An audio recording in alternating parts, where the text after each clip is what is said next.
620 or text 306-936-6262. The Sports Cage. Streaming at sportscage.com, our YouTube channel, and on the radio at 620 CKRM.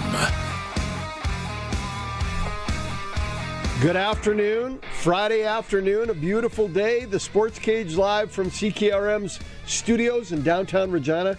Yes, you're hearing Sharky, the emergency backup broadcaster, the EBUB, is hosting the show today. Barney is in Waskesiu with Junior, who won his flight. Roman was the champion of his flight at the Junior Lobstick. So all the best to Roman Shinkruck. Look at my new hat. I like that. I like that new Shark logoed hat. Got to get on more of those. That's beautiful. Friday, great show. We got a lot going on today.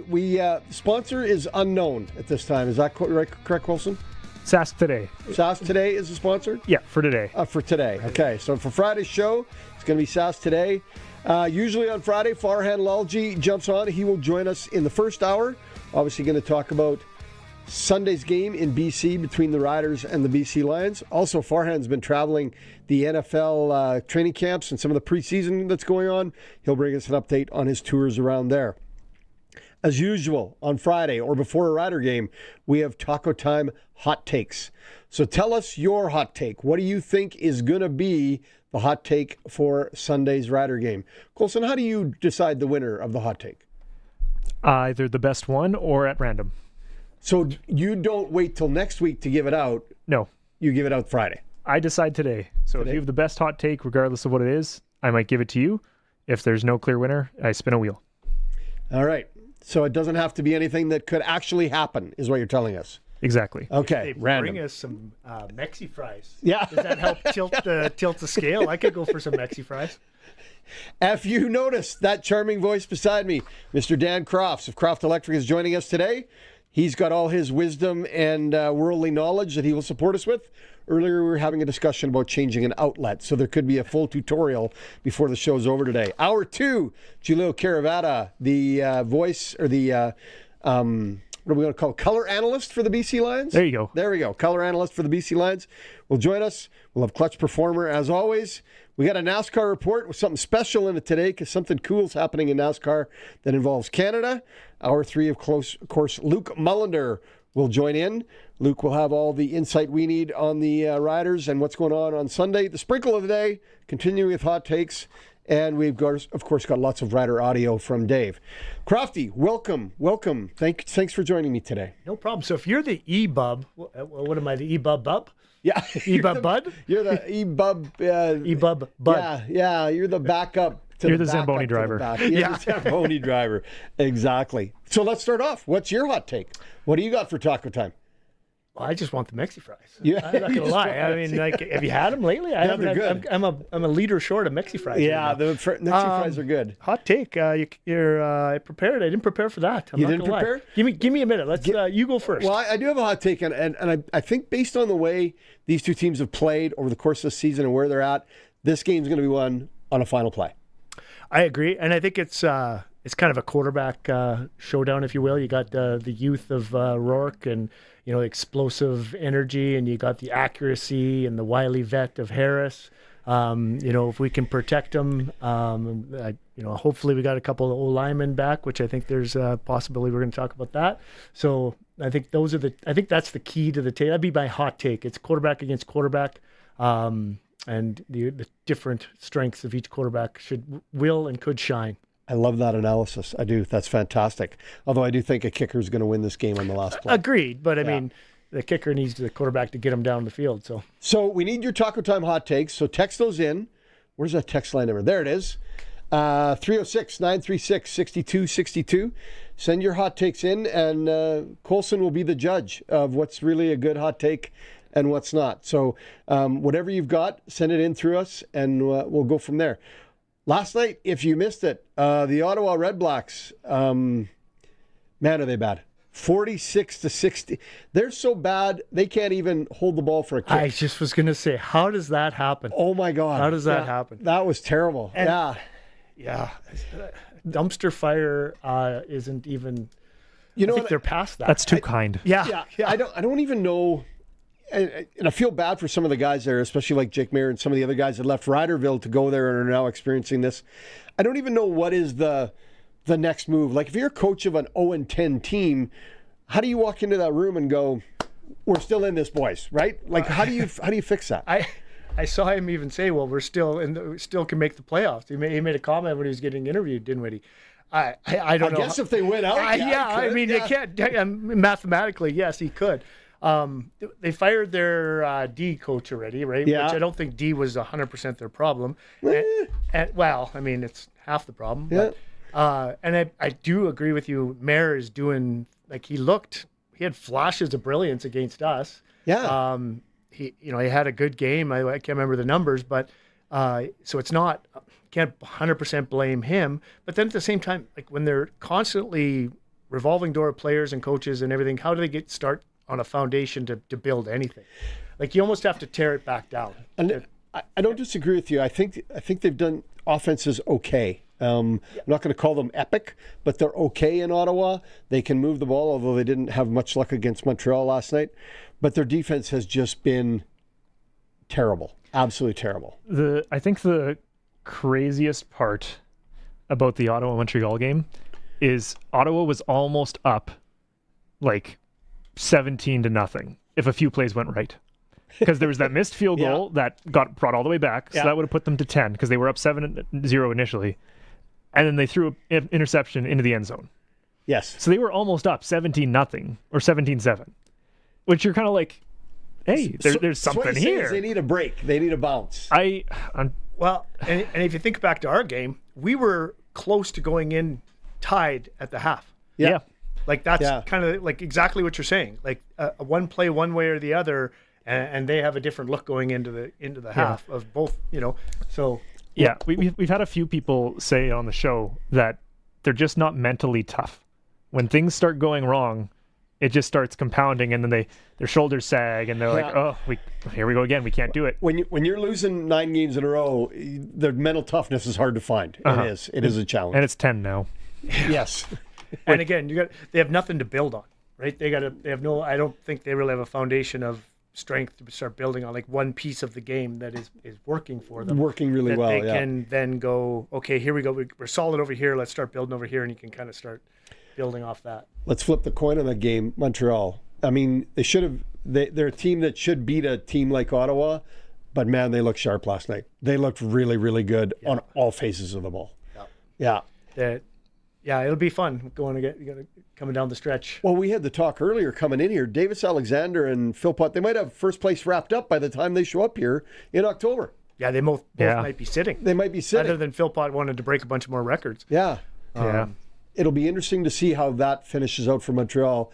With the Riders playing back-to-back, the last 3 games are back-to-back Montreal and Edmonton. They're all huge games, right? They're big opponents for the Riders. Exactly. It just depends with, are we a game apart with Edmonton, so that game matters? Or are we 2 games apart and the game doesn't matter? Does Montreal have it locked up, so those games are boring? That's what the kind of question will be. But right now, it looks like it should be super exciting. It should be very, very exciting. CFL standings. Is there a crossover play? I was going to this earlier and I didn't get it finished. There still is, technically. It just depends. Because Ottawa's out. Let's just say it. Let's just say it. Hot take, Ottawa's out. Hot take, yeah. So then who is worse, Hamilton or Toronto?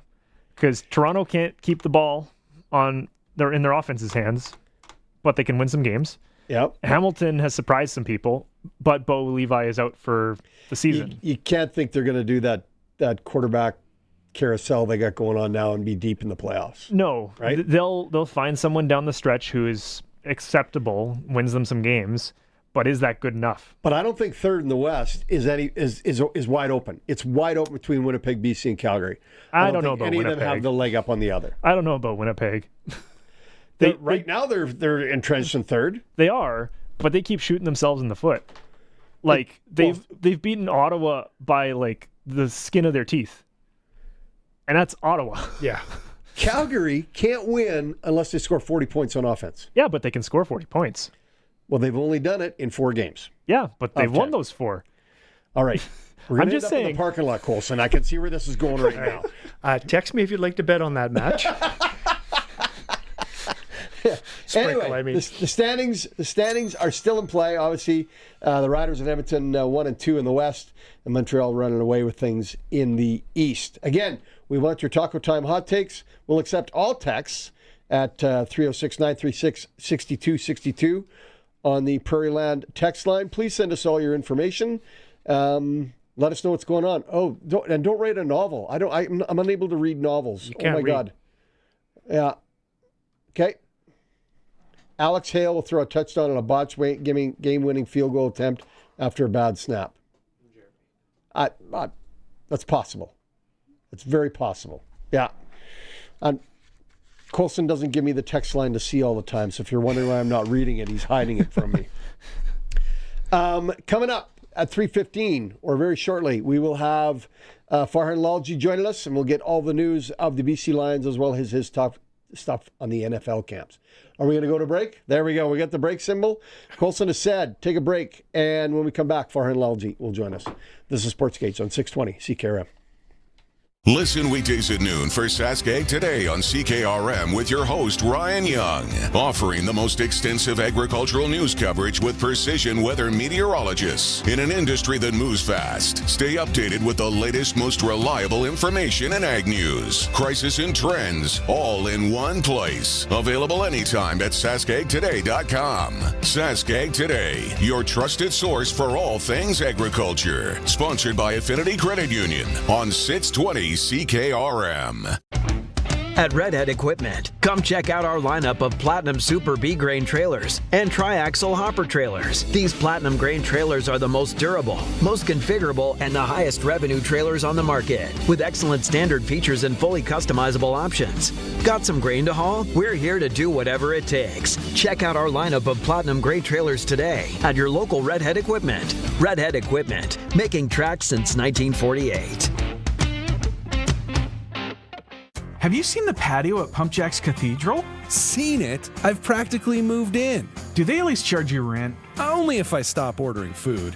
I don't blame you. Great food, daily food and drink specials. 30 beers on tap, including local favorites. And there's no better place to catch the game with friends. So what are we waiting for? I'm waiting for this conversation to be over. Let's go. On the corner of Albert and 13th, Pump Jack's Cathedral Saloon and Steakhouse. Come early, stay late. The place where friends meet. What's the deal with carpet? You vacuum it every week, and it still acts like it's collecting evidence. No matter what flooring you need, the experienced local team at Flooring Superstore can help you find the right fit for your home and your budget. Whether it's hardwood, laminate, carpet, tile, vinyl, linoleum, artificial turf, floors for gyms, they've got it all. You know, that's actually a really good deal. Flooring Superstore. Quality floor covering at the best price. FlooringSuperstoreRegina.ca. It's time to get the inside story. TSN's Farhan Lalji on Sportscage is brought to you by the Cooperators. Time to get financially fit? Cooperators can build a plan that works for you. Cooperators, investing in your future together.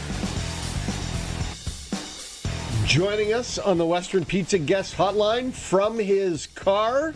I'm assuming your car. Maybe you're on the road somewhere and it's a rental. Farhan Lalji, welcome. Yeah, it's not a rental. I just got home after like 24 hours of travel hell. I did a bunch of NFL training camps, and then I went to Virginia to visit my son, who's at a prep school now. He just moved over there like a week ago. And I came back, and flights got delayed, flights got canceled, connections got missed. I had to stay in Denver an extra night last night, and then rolled in this morning. So I'm just picking up my day as soon as I land. I've been hitting the ground running. Good for you. That's quite a schedule you got to do covering the country like that. Amazing travel. Farhan, BC Lions, they look to be back on the right track. Everybody's picking them this week over the Riders. Do you see the same thing? Yes, but it's far from a foregone conclusion. And I think everybody picked them at the beginning of the week when they didn't know what the Riders roster was going to look like, right? And now all of a sudden, you get Sam Emilus back, you get some offensive linemen back. There's a couple of others that are scheduled to get back this week as well. James Letcher. So when you look at it, you think, okay, wow, like these guys aren't necessarily the team that lost to Hamilton last week, right? There's a lot more there. There's a lot more key pieces that are available to them right now. So, I still think BC's defense is playing really well right now. I don't think they're going to get hemorrhaged like they did the first game, where the big three receivers for Saskatchewan and Trevor Harris just ate them alive. I think it'll be a better game this time around that way. So I think BC will win, but it's a coin flip game in my mind. Yeah, I thought the first game of the year was the two best teams in the CFL in the preseason were starting off. Riders came out on top. I still see BC as one of the top teams. What changes have they made, though, to their offense? Because they moved a lot of bodies in and out the last couple of weeks. Have they got any changes to offense as they come in?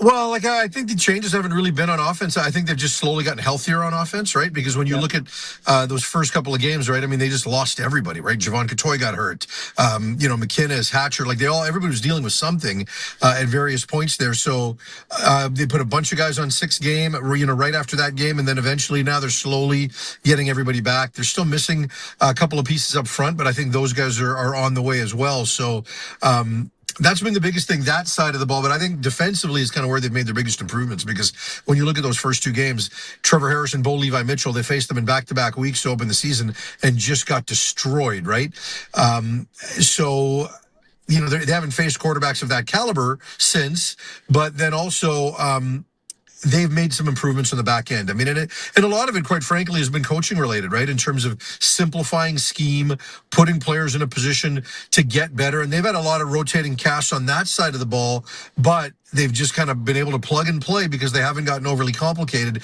And then up front, those guys are slowly starting to be a little bit more disruptive. Benavides has become really good at timing up when he wants to blitz, as opposed to earlier in the season, he just wasn't going to do it.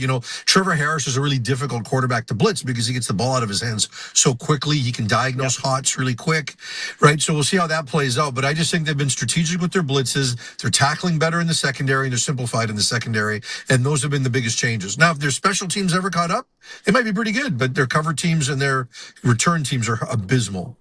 Yes, that's been their weakness. It has been one of their weaknesses this year, without a doubt. Hey, you've been traveling around going to NFL camps, doing that tour. LA Rams. Somebody asked me today, what's Sam Darnold up to? What's going on? What's happening in LA? Tell me all the things about the Rams. Well, you're talking about Aaron Donald, not Sam Darnold, because he's in Seattle. Yeah. Well, I think everybody believes that Donald is going to come back, right? I mean, he continues to work out for the team, and it's just, and I thought initially that the contract piece might be the hard part, because he still has $30 million owing on his deal, right? Because when a player retires, that contract doesn't die, right? It's still with the team if he decides to come back. So I thought that was the bigger issue, but I think he really wants to make sure that he can come back and play, not necessarily at the same level, but close to the same level. So I just think he's kind of going to go through a process, but I don't know that you come back and spend as much time as you do working out, as much time as you do at the facility, and then all of a sudden say, "Nah, I'm good."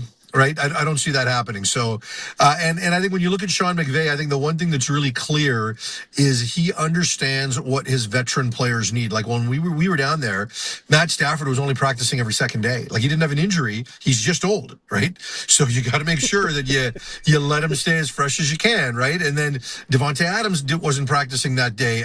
Myles Garrett was back on the field for the first time in 5 days, but really wasn't doing anything. Again, this was a couple of weeks ago now, but they continue to take a slow approach with all those key guys, because this is a team that is absolutely built to win now. Outside maybe a Puka Nacua, and certainly like a Trent McDuffie and Jalen Watson, who they've just added, like their key players, the players that make them the super team, are old, and they got to figure that out. So, McVay knows how to handle that. What other stops have you made on your NFL preseason tour? Well, the first segment, we did all the California camps, which includes the Cowboys, right, who are at Oxnard. And then this last one, I did Denver and Kansas City. So, and then I've got Seattle kind of on a regular basis. So it's been good. Like you see all of a sudden, like you look at a team like the Chargers, and everyone thought, okay, look, their offensive tackles are going to be back. It's going to be great news for Justin Herbert. You got Mike McDaniel as your offensive coordinator. Now their center goes down with what looks like a serious injury, right? So, you could be back to square one again with, an offensive line that isn't necessarily healthy. You look at a team like San Francisco, just constant injury, like constant, right? Nick Bosa still hasn't gone 11 on 11 yet. They're constantly managing Christian McCaffrey, right? I know he made it through the full season last year, but injury for him to me is always a concern. So, how are those situations being managed in the early stages of training camp? Team like Dallas, their offense is going to be good, right? Everybody's back, and they were awesome last year, but, what are they going to do defensively? Where's the pass rush going to come from? They've added Caleb Downs, but there's still holes in other parts. So just kind of seeing what the rosters actually look like after offseason moves, and sometimes it becomes difficult because, injuries and just roster management, especially right now, because right now is the middle of camp. It's the dog days, and they want to make sure they got it right. And then, Kansas City, just watching Patrick Mahomes be Patrick Mahomes, like, he's going to be really good again. I have concerns at receiver for the Chiefs, but I have no concerns with Patrick Mahomes being able to bounce back. Don't you see Kansas City as an old team, like very mature, a little bit like LA, but maybe not in such a position to win? Not really. Like when you look at their offensive. No, I mean, when you look at their offensive line, like when you look at age, okay, Mahomes just turned 30. That's not old, even for his style of play. Their interior offensive line, which is a real strength, isn't old. Chris Jones on the defensive side, you could make that argument that he's not getting any younger, but they've also added a couple of pieces on the defensive line in the draft, and Peter Woods and R. Mason Thomas, who are going to be really, really key contributors for them. And then you look at a player like Kenneth Walker, if he can stay healthy, he's going to take a lot of pressure off other pieces in that offense. And then they're trying to rebuild their secondary. So inherently they're young outside of maybe L'Jarius Sneed, who's still only 29. We'll see if he can kind of get his game back to a really, really high level. But I don't know that they're old. I just think we're so used to seeing this team at the end of every season. We assume they're old, but outside of Travis Kelce and Chris Jones, and Kelsey's the only one that's old. I don't even know that Jones is old yet. My defensive linemen have the ability to generally wear miles. And Kelce wasn't a real big piece of their team a year ago, right? So if you're relying on Kelce to be that guy, I don't think that's going to be the key to them getting back to the Super Bowl, right? So I'm going to switch us back to the CFL because I want to talk about Ottawa. We talked about it earlier. We brought it up. We looked around. Yeah. We talked about a garbage fire. Right? What can be done? What should they do? What is an option for them?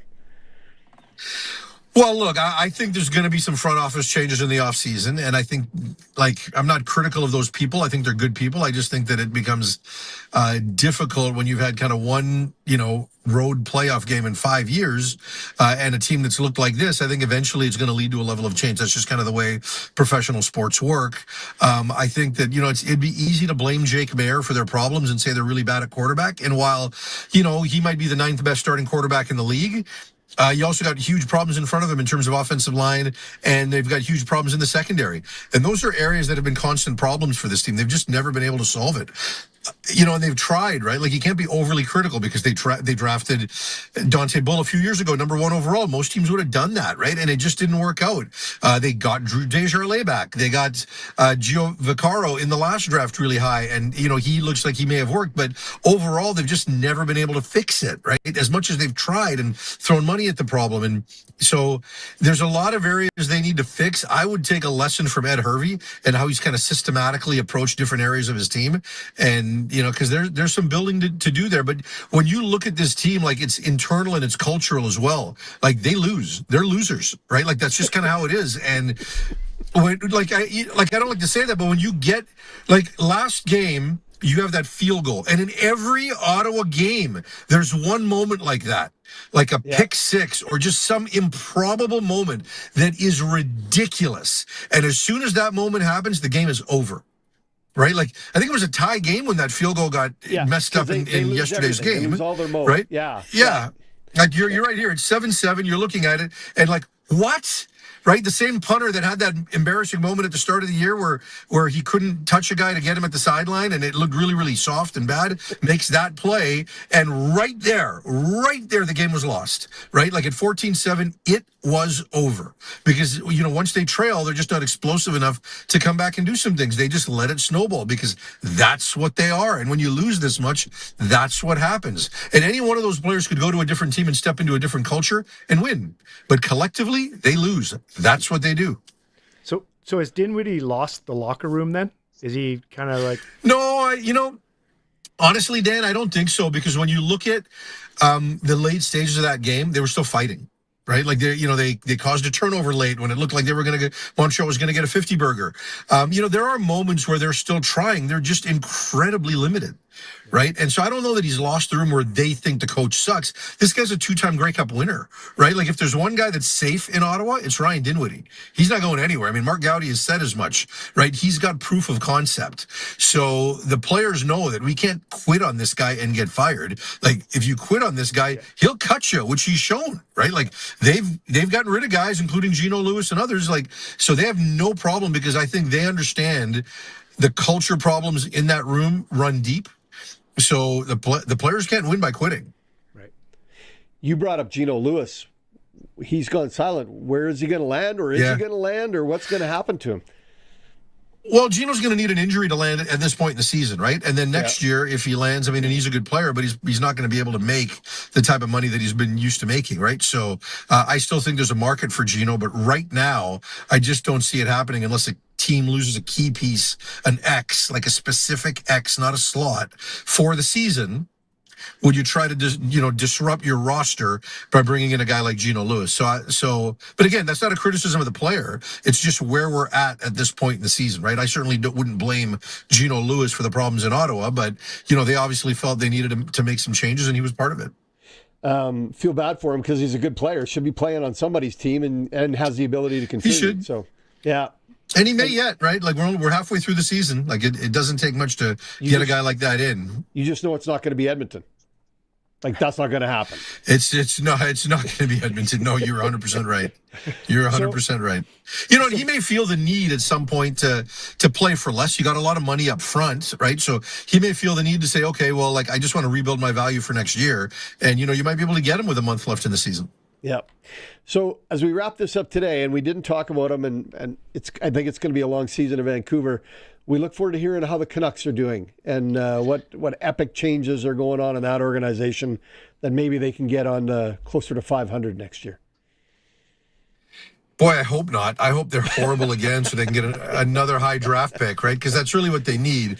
They need to acquire talent. So rather than being 500 and mushy middle and be the 20th team in the league and miss the playoffs, like you should be 30th or 32nd and try to find a way to get a good pick. But, they're also kind of doing similar things. We talk about culture in Ottawa. The Canucks are trying to work that part of the organization as well, right? When you bring in some, veteran defensemen, like a Luke Shen and Alexiak and these guys like, they're, and Brendan Gallagher up front, and those guys aren't there for a playoff run. They're there to help rebuild the culture in that room, and and the Sedin twins and Ryan Johnson understand that, so they want to create situations where some of their young players can develop. But will they be better next year? Sure, they will. Coaching alone, Manny Malhotra over Adam Foote and a reasonable system will make them better, but they're just not a good roster. So, and you've made me break my rule, Sharky. I don't talk hockey in July and August. It's in my contract. Ask Barney. So figure that out, young man. I apologize for putting you in that bad spot with your rule, but I've just been watching to see what's going to happen with that team out there. Hey, Farhan, I really appreciate you jumping on with the busy schedule you got and all the travel you've been doing, and I look forward to talking to you next week. Gentlemen, have a great weekend and enjoy the Rider game on Sunday. You too. Take care. Thanks, Farhan. Thanks, Farhan. On our Western Pizza guest hotline, Farhan Lalji joining us from his car in Vancouver, British Columbia, as he's trying to return to a normal state of life. When we come back, we'll have some Rider audio. We've got some feed from that. We're going to have our sprinkle of the day. We're going to bring that up early. We're going to throw the sprinkle in there because we've got a special talk in the sprinkle. It's a Sportscage on 620 CKRM. Make Regina Rams football part of your family's fall traditions. Season tickets are on sale now, giving you access to all 4 Rams home games at an affordable price. Experience the energy, the excitement, and unforgettable moments of live university football while supporting student athletes from our community. This year, season ticket holders receive early entry at Leibel Field and a dedicated entrance at Mosaic Stadium. Affordable entertainment, exciting football. Get your season tickets today at cougarsandrams.com/tickets. If you're thinking about a landscape project but not quite sure where to start, hi, I'm Sean from the Rusty Shovel Landscape Shop. That's why we built this place. We help you make the right calls, from choosing materials to understanding how it goes together, so your project turns out the way you want. Whether it's paving stones, retaining walls, or irrigation, our team will help you get it right the first time. Stop by our showroom on the East Vic Service Road or visit therustyshovel.ca. Great projects start at the shovel. The Rusty Shovel Landscape Shop.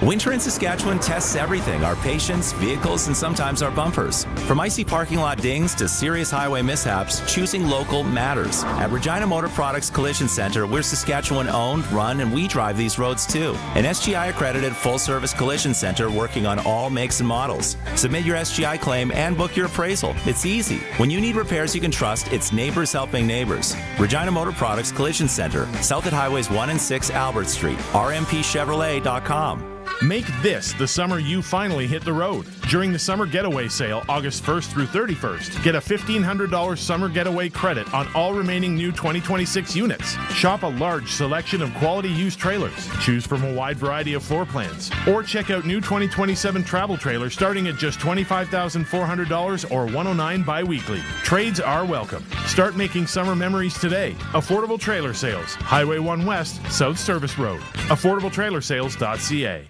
Text CKRM 306-936-6262. Powered by Prairie Land Rentals. From power tools to skid steers, they probably have what you need for your job. 600 Albert Street, where you deal with the owner. This is Sportscage. Watch our live stream at sportscage.com and on the radio at 620 CKRM. Special edition of Friday Sports Cage. Barney's on the road. He's up at the Junior Lobstick in Waskesiu. So Sharky's hosting today. The E-Bub and the E-Bub Bub, the backup broadcaster to me, Danny Crofts, is joining us in studio. And when this superset is together, it's from Flooring Superstore. That's what you got to think. The supers are here. It's for Flooring Superstore. That's Superstars. Superstars. Super guys. Super stuff. Hey, last night I had a really unique opportunity to go to a concert in a backyard in Lakeview and Regina, put on a band by the Fermenters. 4 young guys, early 20s, playing tunes. They were fantastic. All right, hold on here. We need more. What do you need? The band name is Fermenters? Fermenters. Do they make beer? I don't think they do. No, I don't think they ferment anything. They're not even young enough to spoil. Like, they're still young. They're like early 21. But they were good. All right, they keep were going. very, very Sorry, good. I just had to. So then there was a spin-off of the conversation, top 10 albums of all time. Okay. And right away, one of the guys threw out Fleetwood Mac, Rumors. Yep, I would say that one. That would be in your list? Yep. Yeah. Tragically Hip, Up to Here. Or I'd even go Road Apples. Road Apples as well. Back when they were still raw and not as polished. Yeah. I liked them better then. Garth, Rope in the Wind. You could throw any Garth Brooks albums in there, as far as I'm concerned. Right? AC/DC, a couple of the... Back in Black. Yeah. Right? There's got to be a Stones album in there. Oh, for sure. There's got to be a Beatles album in there. Yeah. Right? Okay, what do we got there? About half dozen so far? So that's what we want. You can also text that in as one of your Taco Time hot takes, a top 10 album. I like it. Right? And if you win Taco Time hot takes, it's a $50 gift card, right, Colson? $50? Yep, $50 to Taco Time. How many Mexi fries can you get for $50? I like it. Is a hot sauce extra? No, that comes free. That's my favorite thing. Just a Mexi fry and just dip it in the hot sauce. Oh, it's not so that, good. The Mexi Supreme or whatever it's called. Just a pure, clean Mexi fry and dip it in the hot sauce. Do they have a side of cheese too? Yeah, that's on the Supreme. It's not my thing. Okay, all right. Funny story though. Go ahead. You know, I have a cousin that's married to a Mexican girl. Yes. Every time I go through a Taco Time drive-through, I send her a picture of the Mexi fries, and I ask her why she never makes them for me. And she responds back sharply. Those are tater tots. Those are not. But they're the best tater tots ever. Something that Taco Time does to them to make them Mexi fries is delicious. Yeah, they are fantastic. So again, we want your hot takes for the Taco Time $50 gift card. Can be about the Rider game on Sunday, but today we're throwing in a little extra. We're looking for top 10 albums of all time. Colson, what do you got? You're pretty young. I was going to say half of those albums you were listing, I don't think I even recognized. So I know some of the band names, but I don't know the albums. Well, it's got to be a Zeppelin album in there. That's Led even Zeppelin, older yeah. for them. Yeah. Well, what would yours be? What would be a classic? Give me a minute and I will think of one. But you can keep rattling them off. I'm also trying to. Taco Time's website is not working right now, and I can't figure out how many Mexi fries we can get. Yeah, because that's one of your departments is to figure out how many Mexi fries. Before we get to the sprinkle of the day and talk about what's going on in the gambling. We have some great rider audio for today, and we'll go. Dave had a chance to have a chat with Micah Johnson. Micah Johnson, halfway into your first season of retirement. Has things slowed down? Are you playing bingo? Not too much. I definitely think things have slowed down as far as coaching goes. Just getting that rhythm routine. It's been getting easier and easier for me. So it's been good. It's been good. I know as a player, you're very much a routine-oriented entity. As a coach, is it the same type but a different routine? Yeah, exactly. It's the same type, just different routine. Placing your energy in different places. It's not so much of, it's more mental. It's more mental. So all the physical load, all the extra things you should do to make sure your body's prepared. Now it's just all the mental game, and I'm doing everything I can to make sure the guys are prepared, giving them as much tools as I can and just as much answers as I can for, the game day, which is test day. Analyze what you have in that defensive line room and how you've seen them progress this year. I think it's a good mix of vets and young guys. I think the vets in the room done a good job kind of taking lead, taking the young guys out of the wing, and testament to the young guys have been doing a great job learning.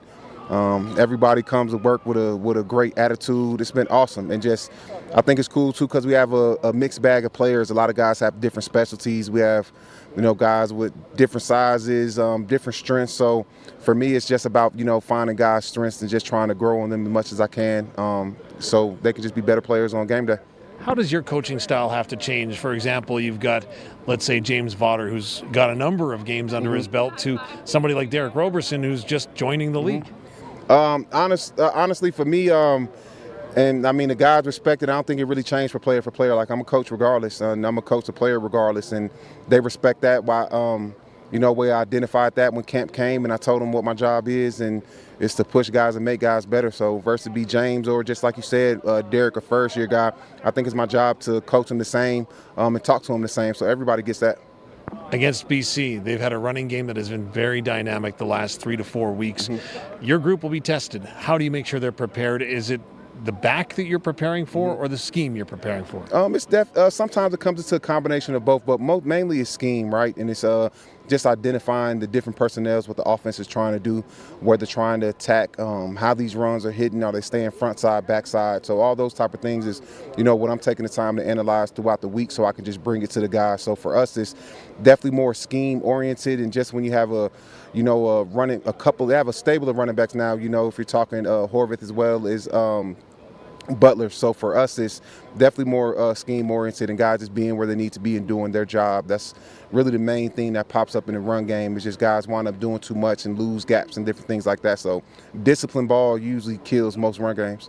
All right, finally, I get to ask you about your dual knowledge base in defensive and offensive line. You've seen Matthew Betts of the BC Lions. You've been an offensive lineman before. What makes him special or tick? I've started with his explosiveness and his get-off. I think he's one of the more explosive guys off the edge, if not the most explosive guys off the edge. You have a few guys like the Clarence Hicks and the Flows, but he has that just has that special twitch.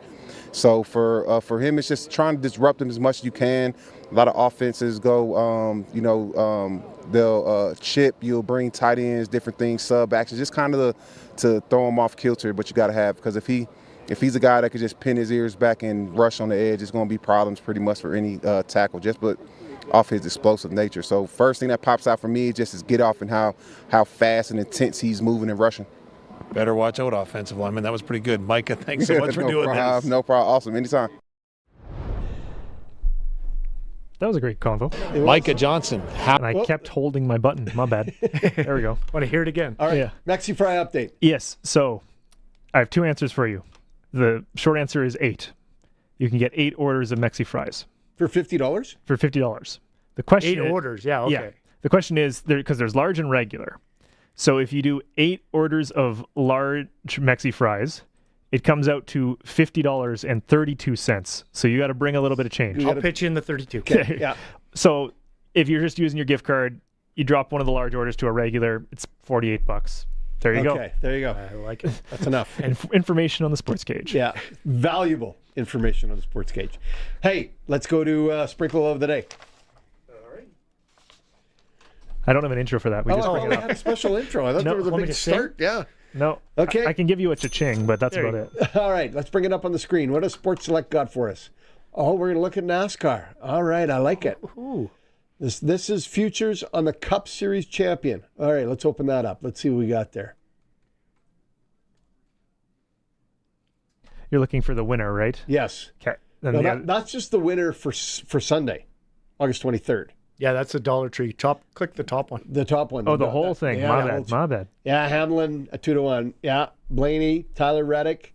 I think Reddick's priced a little high right there. Yeah, he's falling right now. He started off with a bang, and I think whatever they figured out, the rest of the teams have figured out what they figured out and have caught up to them. Who's the guy you like? And I see his number down there. I mean, my driver is Elliott, and at 9.5, that's not a bad bet. But if I was going to sprinkle on a guy that's really coming alive in this last half of the season, and is coming alive, is old Joey Pots and Pans Logano. Joey Logano. He's at 22 right now. Nice little $5 bet would turn out well for you. I think Chase Briscoe, who's right above him at 14.5, is another good pick. Briscoe's part of the Joe Gibbs Racing team that has had a fantastic year. So there we go. There's your sprinkle of the day. If you're looking for your futures, NASCAR, Logano is probably the best money right now. Yeah, well, I mean, for a cheap sprinkle and maybe get a big Mexi Fry payday. It would work really good to take Joey Logano. Hey, thanks to Sports Select for providing us with Sprinkle a Day. Some great options. You can do it right on your phone. Create a QR code. Walk into the Sports Select station. Scan the QR code. Place your bet right there. Or do it the old-fashioned way with paper. By the way, Barney and I did really well last week with our run to the... with the under. With the under, yes. We were actually a little nervous at the end. We were yelling at the screens, but we got the under, so it all worked out good. When we come back, Sports Ticker. We got a couple texts first if you want. There's a few albums got some here. Text? All right. Try with the music. Oh, yeah, we got a Pink Floyd. Okay. You know that? You can't go wrong with Dark Side of the Moon. No. Yeah. No. Yeah, I like it, Captain Harvey. Yeah. Oh, Michael Jackson, Thriller. Okay, yeah. Good job, Pat. That's not a bad one. Not my genre, but I will agree. But you got it as an iconic top 10 kind of album. What about the Swizzle? I mean, we were talking about Kelsey earlier, Taylor Swift. She's got to have an album that would be iconic. Not my, the countryside back when she was singing about Tim McGraw. I was all about that. I didn't picture teardrops on my guitar. I didn't picture you going Taylor Swift on me. No, but I mean, if you want to talk about albums that are, she'd have to be in the conversation. Okay, I'll give you that. I wouldn't have even thought of her, but yes, I could. Is that something that Colson can relate to? Is that I can relate to Taylor Swift country. I can relate to that one. Yeah, teardrops on my guitar or Our Song. Yeah, that's is it Our Song? Like You and I. Well, please no, please don't let it be you two. Hey, please. Before you know it, my wife is going to jump in the text line. So be careful. Nice. Do we have another Taco Time hot takes for the Rider game? Was there any coming in on that? I didn't see any. I'll give mine. Tommy touchdown, gets back in the end zone 3 times again, gets his hat trick back on track. So that's my hot take. I like the last second field goal. I like the Tommy TD. And what do you got? I'm still the Mexi Fries. I get them in my head, and all I can see is Mexi potato goodness. Okay, that's awesome, Danny. Mexi Fries locked into the back of your brain. If anybody can deliver Mexi Fries to the studio for Crofty, that'd be really helpful. Yeah, he might be able to focus then after that. We'll take a break. When we come back, we will have the ticker for Reliance Heath. This is Sportscage on 620 CKRM.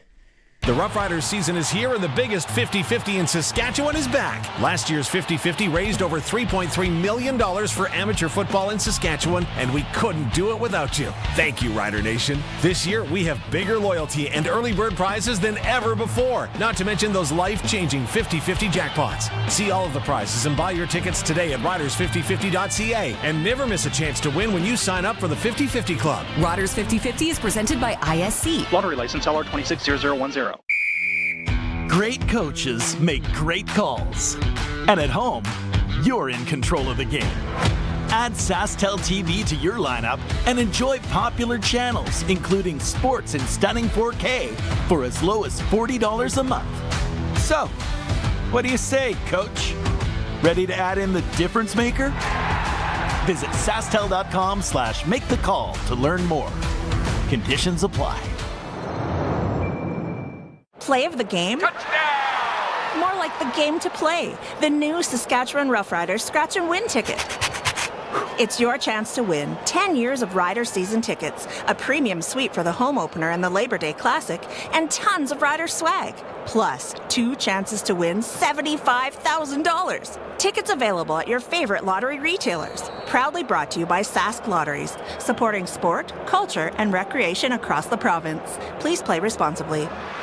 Dude, I need a summer getaway. Then catch the biggest wave of the summer at Affordable Trailer Sales. Whoa!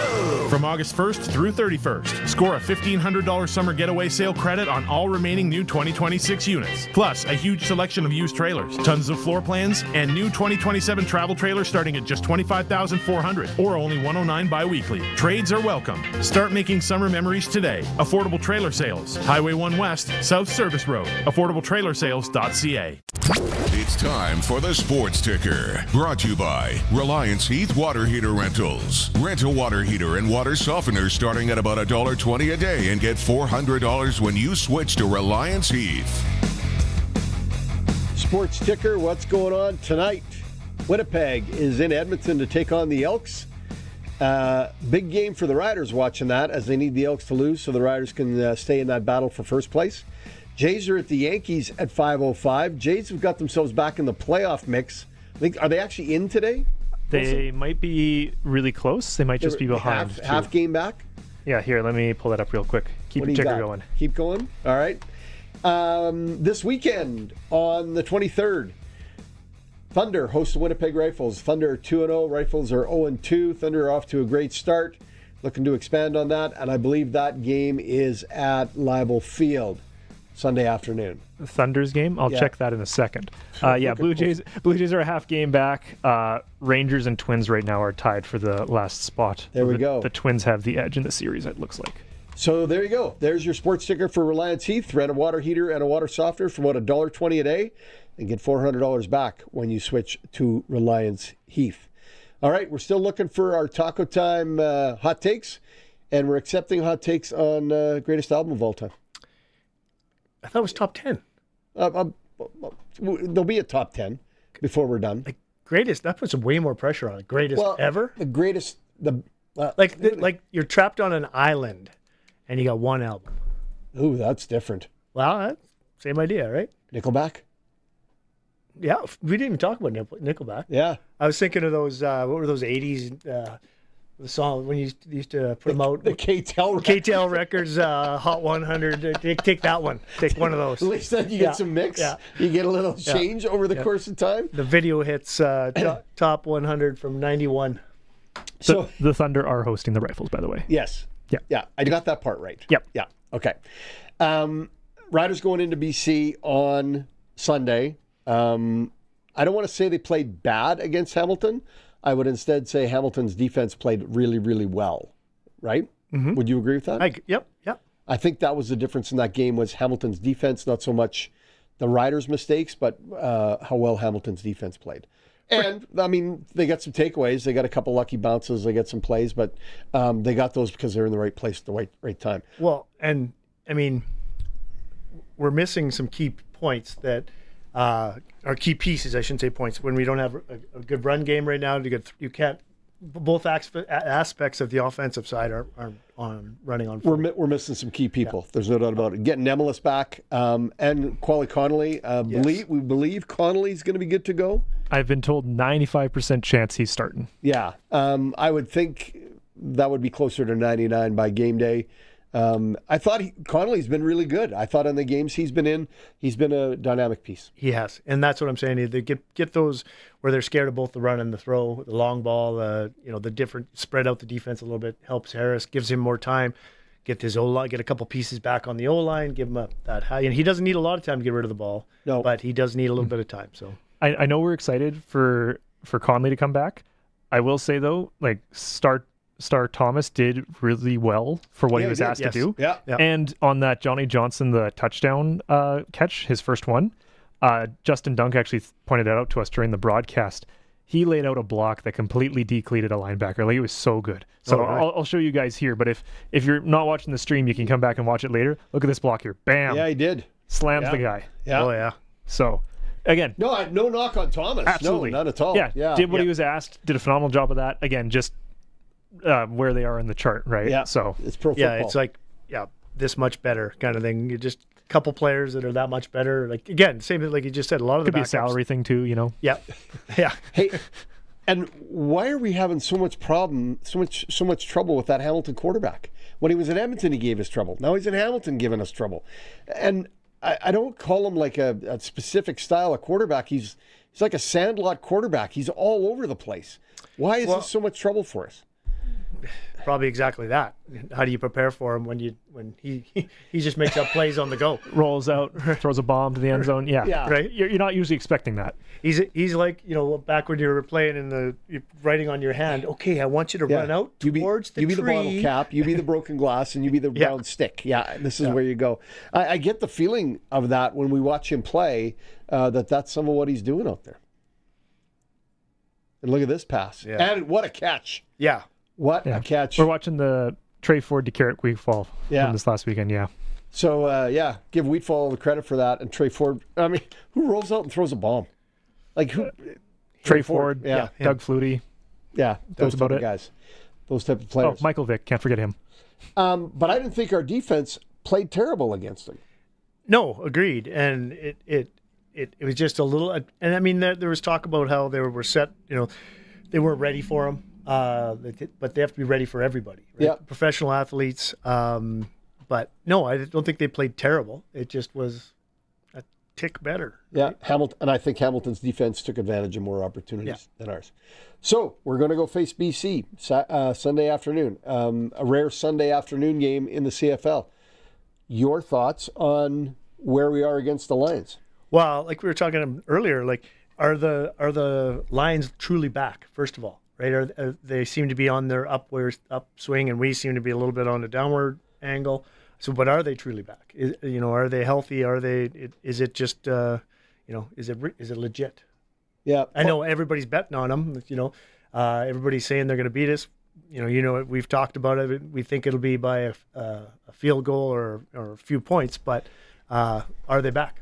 Farhan made some interesting points when we talked to him earlier, and he talked about their secondary and how they've changed things up in their secondary to simplify that process. And I think he's right. I think they have simplified what they do. The Riders, though, I still think have 3 to 4 bona fide receivers that can challenge them, and getting MLS back in the mix is a big deal.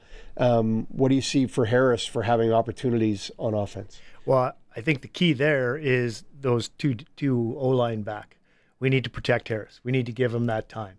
We need that. If they get to Harris, we're in trouble. Yeah. So there we go. Yes. Yeah, we've got the injury report here. So MLS, Zach Fry, Daniel Johnson, James Letcher Jr., Ali Saad, all listed as available for this game. Right. So Fry and Johnson are, the old 2 O-line guys. If they can protect Harris. I mean, Harris went untouched in the Grey Cup. How many times was he touched in Hamilton? I got a couple. Right? Yeah. So I mean, he got ruffled a bit. Yeah. So he needs to be protected, and I think having the 2 O-line guys back, giving him a few extra seconds, keep him on his feet are the keys, as well as giving him targets. Right. MLS being back, of course, is a key target and key piece. So I think those things, and a little luck. I think my hot take. You want it? Yeah. We beat them badly. Well, that's my hot take. I know you think they're gonna win by a field goal. I'm going. We're gonna beat them badly. Do you have a spread you want to put out there? What do you think? 17? Is that enough? It's over 2 scores. So I'd say let's make the over under 16.5. Wow.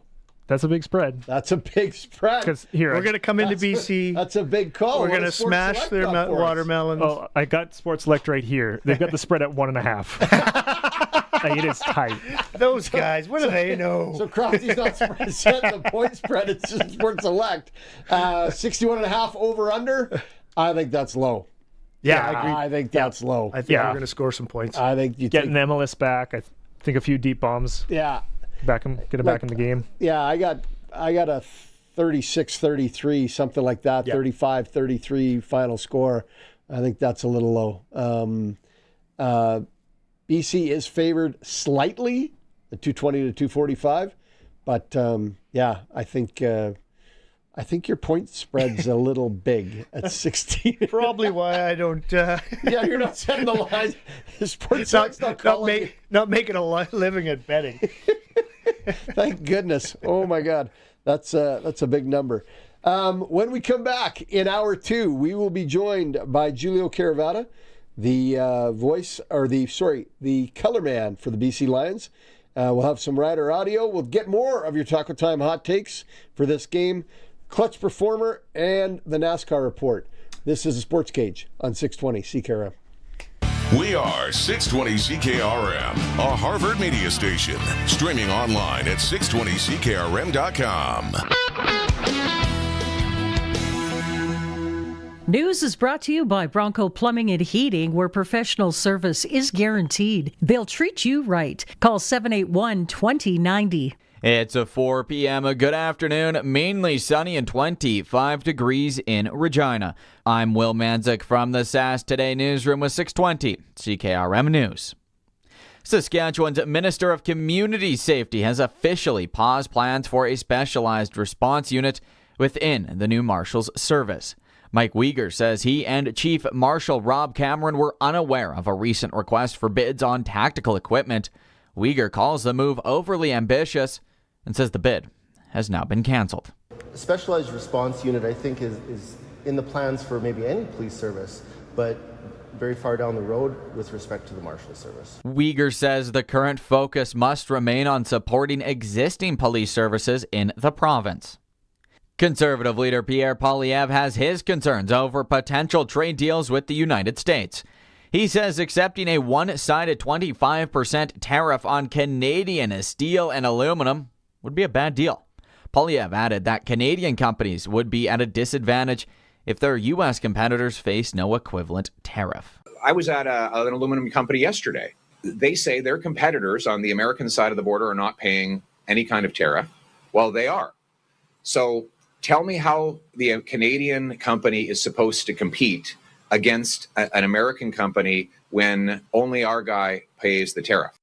Poilievre says Prime Minister Mark Carney should deliver on the good deal he promised during his election campaign. Regina residents are getting a new way to rep city pride. The City of Regina and Tourism Regina have launched 5 merchandise collections celebrating the Queen City's landmarks, history, culture, and Regina-style pizza. Teal Orban, the Director of Destination Stewardship for Tourism Regina, says the new collections are an evolution of the city's more than 20-year-old I Love Regina brand. Super exciting working with the people, in the city who love the city and will just want to create something that's unique and different. And that's, I think, just kind of been the best part about it is just being able to get engaged together and get excited about this thing that we're all proud of and now we can kind of share with everybody. The merchandise is available at Regina International Airport, City Hall, and online, with more products planned to be unveiled in the future. The City of Regina's plans to extend the Prince of Wales Drive has created some controversy. Ducks Unlimited Canada and members of the McCall family are suing the city over the plans. The project would encroach on the McCall-Wascana Conservation Park, violating a conservation agreement. The groups want the project to be abandoned and hoped the city is prevented from developing on the protected land. Regina has declined to comment because the matter is still before the courts. That's 620 CKRM News. Read more stories from around your community and around the province at sastoday.ca and 620CKRM.com. When summer heat hits, there's nothing worse than an air conditioner that can't keep up. Stay cool, comfortable, and ready for those hot Saskatchewan days with a new Bryant air conditioner from Bronco Plumbing, Heating, and Cooling. Bryant systems are built for reliable performance, energy efficiency, and lasting comfort, so you can keep your home cool all summer long. Call Bronco Plumbing, Heating, and Cooling today for more information or visit broncoplumbing.com. Bryant, whatever it takes. Weather for next-gen coatings. Spray coatings for truck bed liners, rocker panels, and more. Same company, new name. 1865 McCarra Street, Regina. Weather today, sunny, a high of 26. I think it's been warmer than that already. 0 chance of precipitation. Winds gusting to 35 kilometers an hour. Overnight clear. Winds northeast 10 to 20, gusting to 35 with a low of 10. Saturday, again, beautiful sunny day, high at 27. Winds southeast 15 to 25. Saturday night, partly cloudy, low of 16. Sunday, we always know that's the nicest day of the weekend, Sunday night, although they are predicting late day showers and storms, a high of 29 with a 40% chance of rain. Right now in downtown Regina, it's 26 degrees. For over 40 years, you've known them as Regina's trusted vehicle protection specialists. Now they're introducing the next gen of coatings. New name, new level of protection. They're now next gen coatings. 3 generations of their family have served your family, and that hasn't changed. Same owners, same commitment, ready for the next gen of truck beds, rocker panels, trailers, bumpers, and running boards. The company hasn't changed, just the name. Next Gen Coatings, 1865 McCarra Street. The next gen starts now. Broadcasting from Century Studios in downtown Regina, Harvard Media presents The Sports Cage, where Saskatchewan comes to talk local sports. Be part of the show. Call 1-866-767-0620 or text 306-936-6262. The Sports Cage. Streaming at sportscage.com, our YouTube channel, and on the radio at 620 CKRM.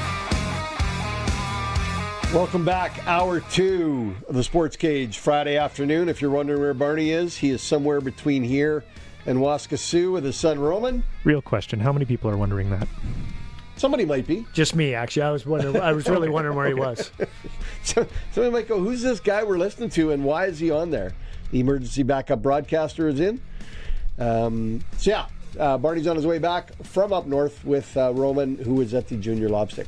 We do have some of your Taco Time hot takes coming in. Hot take from Brad in Saskatoon. Running back Conley has a big game running the ball. More big plays from screen passes out of our backfield. He also predicts that BC wins 39-33. Oh, was that last week? Really? I got to read the bottom one. Well, why do you keep giving me the wrong ones then? Jeez. I don't have any control over that. Just read the highlighted one. Oh, man. Okay, so you don't deserve a raise then. That was part of this thing. You can't read. Now, well, I can read. I just didn't know they were old. It says a date right there. Okay, all right, thanks. Brad's hot take is that James Letcher Jr. breaks a punt return for a touchdown, and he can't find odds for it currently, but that's his hot take. All right. Okay, Brad, thanks a lot, and I'll look at the date next time to make sure I get things more clear. Great. I like Brad. Sure you do. Sure, very nice. Anybody that makes you tongue-tied. Before we get to Giulio, though, we do have some rider audio from today.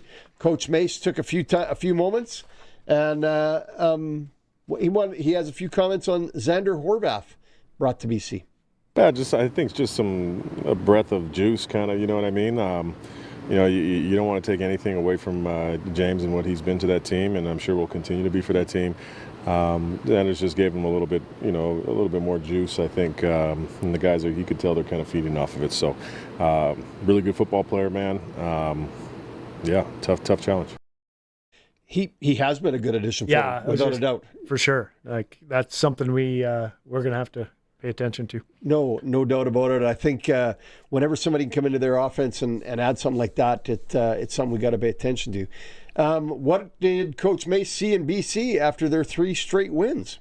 I think anytime you can string together some wins, I think as a team you feel that confidence. Obviously, getting Nathan back certainly helps. Their defense is playing really well. They're playing together right now, and they're playing some complementary football. So, man, they're a good team, and we're going into somebody else's house. I'm sure they're happy to be playing, back in BC Place as well. So, the cards are stacked for us. Let's go see who we are. I've detected a theme, and everybody's talked about it today, from Farhan to us to Coach Mace. It's their defense and their secondary has made some improvements. Do you give us the edge offensively because MLS is back, or do you give them the edge? From my hot take, I'm definitely giving us the edge. Yeah, it's 16.5 point spread. But no, I think, again, MLS coming back and our D-line, our O-line guys coming back. I don't know if it, I think it's going to be a great improvement. And I think we definitely need it as the Riders. It's going to be a tough game. It's going to be a battle. And again, I think if you're going to ask me if would I take a Nathan Rourke coming back or a steady Eddie Trevor Harris, Wiley Vet, Harris all day long. I like that. I do think earlier in the year, when, especially the first game of the year, we talked about them being 1-2 in the league at that time. And sorry, Montreal fans, if any of you are listening, but we did talk about BC and the Riders being 1-2. Are we back to that spot where they're 1-2, or does Edmonton keep a spot there in the West? Well, hopefully not. Hopefully, and I'm going to throw up in my mouth a little bit here, but I'm cheering for Winnipeg this tonight to beat. Yeah, there it is. Yeah. Slightly sick. Yeah. Just a sec. Yeah. But I think it is in the West for sure. I think it's us and BC. I think is, Montreal obviously is a problem in the East for us, but in the West, it's us and BC in my mind. We won't see Montreal till the third last weekend of the season with a home-and-home with them before a final game against Edmonton. And I'm not trying to ask anybody to predict what's going to happen at that time, but obviously there's a lot of things that could take place. Do we even care about Montreal? Are we even looking at them at this point of what they're doing, or we just say, we'll worry about that in a month from now? Well, yeah, for sure. What they're doing in the East doesn't really affect what we need to get done in the West. We'll just meet them in the Grey Cup, right? Let's call a spade. That's what we're all. Okay, that's where you're going. I like that's it. what we're all aiming for. So you're right. We have to worry about BC this weekend, and then I think we were talking about this earlier. We have a home and home with Edmonton as well at the end of the season. Do we not? Not a home and home. No. So October 12th, we're in Montreal for the Thanksgiving Day game, Thanksgiving Monday. Then they come here for the Saturday game, and then Edmonton's here to wrap up the season. Saturday, October 24th. Yeah. Well, hopefully that game means nothing. But if it means something, that'd be really exciting. Yes, for sure. But I've mentioned this a few times just so you guys are in on the loop too. So that's the first time in a long time that the CFL has simultaneous games. So Edmonton and Saskatchewan will kick off at 1 p.m. At the same time, Hamilton and Ottawa will kick off. Which game do you think people are going to be watching? Yeah. just throwing it out there. I'm more excited. I'm already starting to do tailgate recipes for that game. What, the last game of the year? Yeah. October 24th. Yeah. It'll be chilly. Yeah, be chilly, and we'll have the smoker going. And you said it's a 1 o'clock kickoff, right? 1 o'clock, yep. So breakfast same as sandwiches. Same as the week before with you Montreal. You do have an unlimited access to eggs. I do. So, I'm thinking we'd make some bacon and eggers and have chili for lunch. Okay, interesting you brought up tailgating, and I totally forgot about this because you've been there just about every game. You've missed one. Yeah. Your thoughts on what the Riders have done, how it looks, and what you see as going to happen in the future. Well, and again, I've said this every time we've talked about it. The Riders in Real have knocked it out of the park. I really still stand behind that every time. Getting in, getting out, all those things it's just been easy and perfect. What I'm liking, and I'm seeing it with other people's tailgates as well as our own, we're slowly adding little pieces, right? Yep. Everybody's tailgate is getting a little better. I know what, you helped me set up the first one. We really didn't know what we were getting into. No, we right? didn't. We kind of had an idea. We've all been to tailgates in other places, but we didn't know how much time and how we didn't want to be, but now that we all kind of are getting an idea of how it's going to work. And again, I question some of the things like, I want my spot. I want the same spot every time. No, it's not. That's not going to work. Because just the way it doesn't go, it's not going to work because the flow of the traffic in, you need to be able to park. You can't have somebody that needs to get to the other side where there's a million people tailgating already and people walking around. But the fact that anybody can come walking in there, we've had lots of people that aren't even going to the game, come walk by, have a beer, have a hot dog, sit and chat. I've ran into old teachers, and I've ran into the mayor of Lumsden stopped by. You know, we got to meet Dalkey's parents. We did. That was we actually great. shared. They were side by side. What a great family. Great family. They're such an unbelievable couple. And so it's been an unbelievable experience. It really has been. Like all of us, and I see it in other people's tailgates. They're getting a little better, a little more tents, more barbecues. A smoker over there. You know, you see the different. The things. flags are showing up. The games, the kids are coming there. Exactly. No. So it's awesome. I know the next two games are both weekend games, a Saturday and a Sunday with 5:00 starts. So people are going to be in there for noon on a weekend. I think we're going to see some bigger and bigger displays and shows as we go into those two. I am not going to lie. I'm a little scared of Labor Day. What are you scared of? Well, we're going to get there early, Sharky, and you're going to be, it's the right word, excited. And that's going to be a long day. It's going to be a long day. We can get there 5 hours in advance at Labor Day. The next day's a holiday. Yeah. We're going to take advantage of every minute of that 5 hours before the game, and probably every minute of that 1 hour after the end of the game. Yeah, so it's going to be a good time. I'm like 1,000% looking forward to that, and I know that's not a real number, but it's going to be a good time, and I think that will be the pinnacle of tailgating. Everybody keep their nose clean and have some fun and have good clean fun out there, and do the right things before and after, and because it's going to be a good time. But yeah, I'm really looking forward to it. You said kudos already to the Riders and to Real, but I want to reiterate that for something that a lot of people were excited about and maybe overexcited about, they've done a fantastic job. Outside of Barney being upset with the guy with the recycling can being 30 feet away, but we got through that. Barney was able. I haven't heard that story yet. Oh, he got told he couldn't leave there with a beer in his hand. He had to do something with it, but the recycling, and he couldn't throw it on the ground. But the recycling bin was across the parking lot. There's like a line, a gate, and the recycling bin was 30 feet outside the gate. So, and he's like, "Well, what do you want me to do? Drop this or walk 30 feet to put it in the bin?" So they figured it out. They figured it out. They got through it. When we come back, we got to take a break. But when we come back, we will be joined by Giulio Caravatta, the color analyst for the BC Lions, and we'll get his take on what's going to happen Sunday between the Riders and the Lions. This is Sportscage for SAS Today. There we go. I got it. Says it right on the screen. It's good. Okay. On 620 CKRM. The original 620 CKRM Country Cookouts are back for the harvest season. As you and the crew take a break from taking crop off the field, we'll fill you up with a delicious meal from Nikki's Cafe and Catering. We'll also bring you prizes and live entertainment. Keep it on CKRM for the dinner bell cue to call, and you could be one of our lucky 8 Fall Country Cookout winners. 620 CKRM's Country Cookouts for Municipal Hail Insurance, International Rural Exchange Canada, Original 16, Last Mountain Distillery, and Nikki's Cafe and Catering.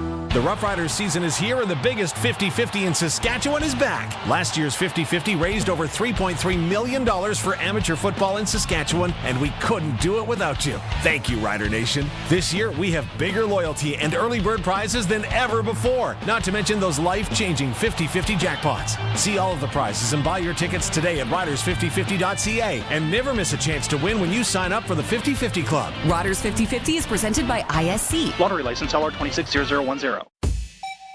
Why test for asbestos? Because before 1990, asbestos was commonly used in more than 3,000 building materials and other products. Because when asbestos fibers become airborne, they get into the lungs and cause severe damage over time. Because asbestos exposure is the #1 cause of work-related deaths in Saskatchewan. Built before 1990? Test for asbestos. Start at worksafesask.ca. The world is changing. From the misuse of AI and the rise of deepfakes to the dangerous spread of misinformation, It's getting harder for Canadians to separate fact from fiction. That's why having a trustworthy news source is vital. At Global News, we're committed to objective journalism that cuts through the noise. Stick to the facts.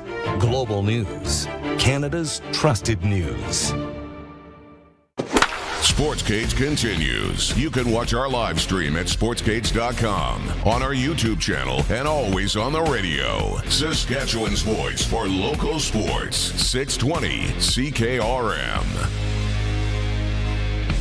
Welcome back to the Sports Cage. Joining me today, Dan Crofts. We are both here today for Flooring Superstore. That's what you get, the backups. You get Flooring Superstore supporting the backups. Yeah. Trent and the team over there. They do a great job. They do a good job. Carry. Yeah. Great selection. Like literally great selection in there. You can see what it's going to look like. They'll give you samples to try out at home. Go see the boys at Flooring Superstore, Park on Arcola. Before we get to Giulio Caravatta, we got a couple other things to do. We got a, what do we call it? Tease. Barney's big piece, the behind the face mask. He's got Mike Rose, and they're talking a little music and karaoke. What do you listen to when you want to kind of chill out? Maybe post game, after a game? I listen to some James Brown. Really? Mm-hmm. Okay. Karaoke. What's your go-to if you got one song? Maybe you're with the guys. George Michael, Careless Whisper. What? I know every word.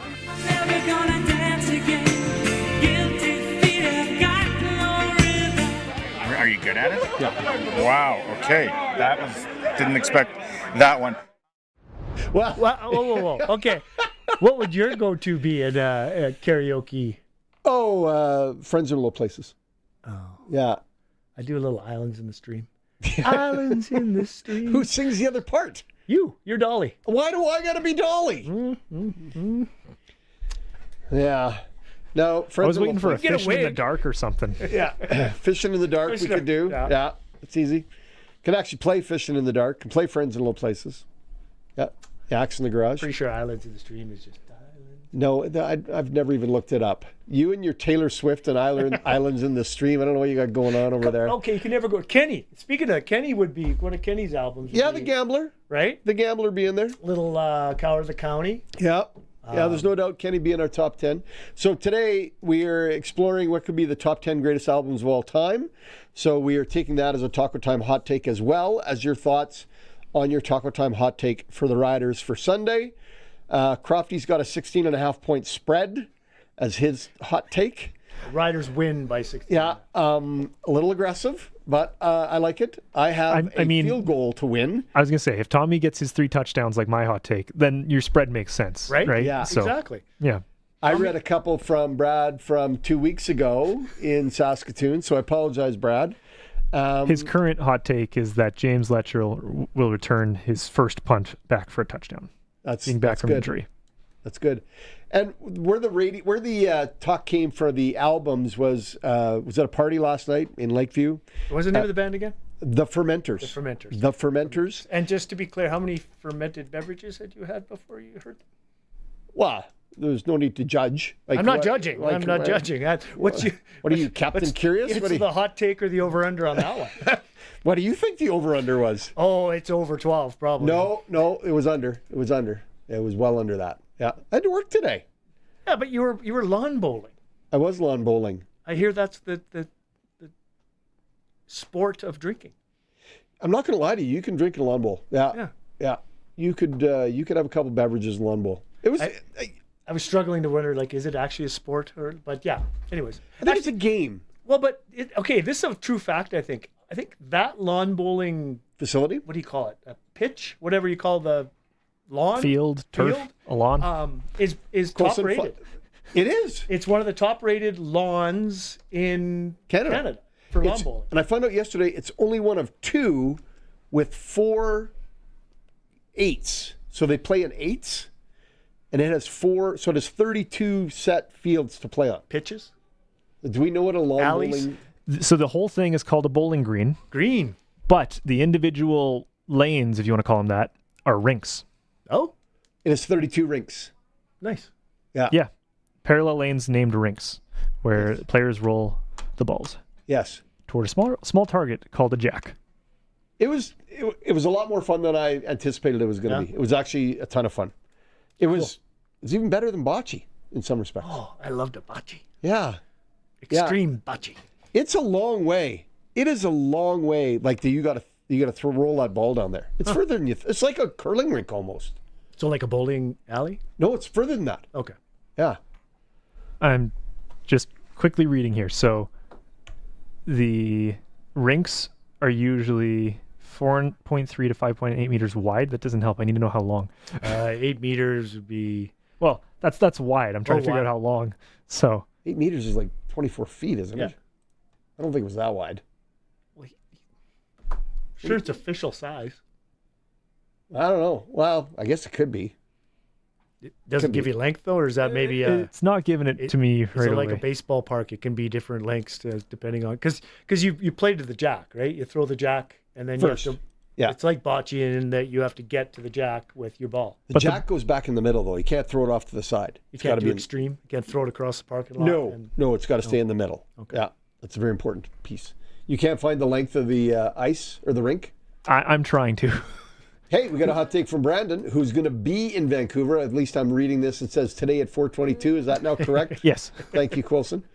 Is like too much taco time hot sauce. Connolly is going to leak out of the backfield and score 3 touchdowns. So, Brandon. Ooh, hey, I like the writing even. Yeah. Nice. Yeah, I do. Again, back to the hot sauce.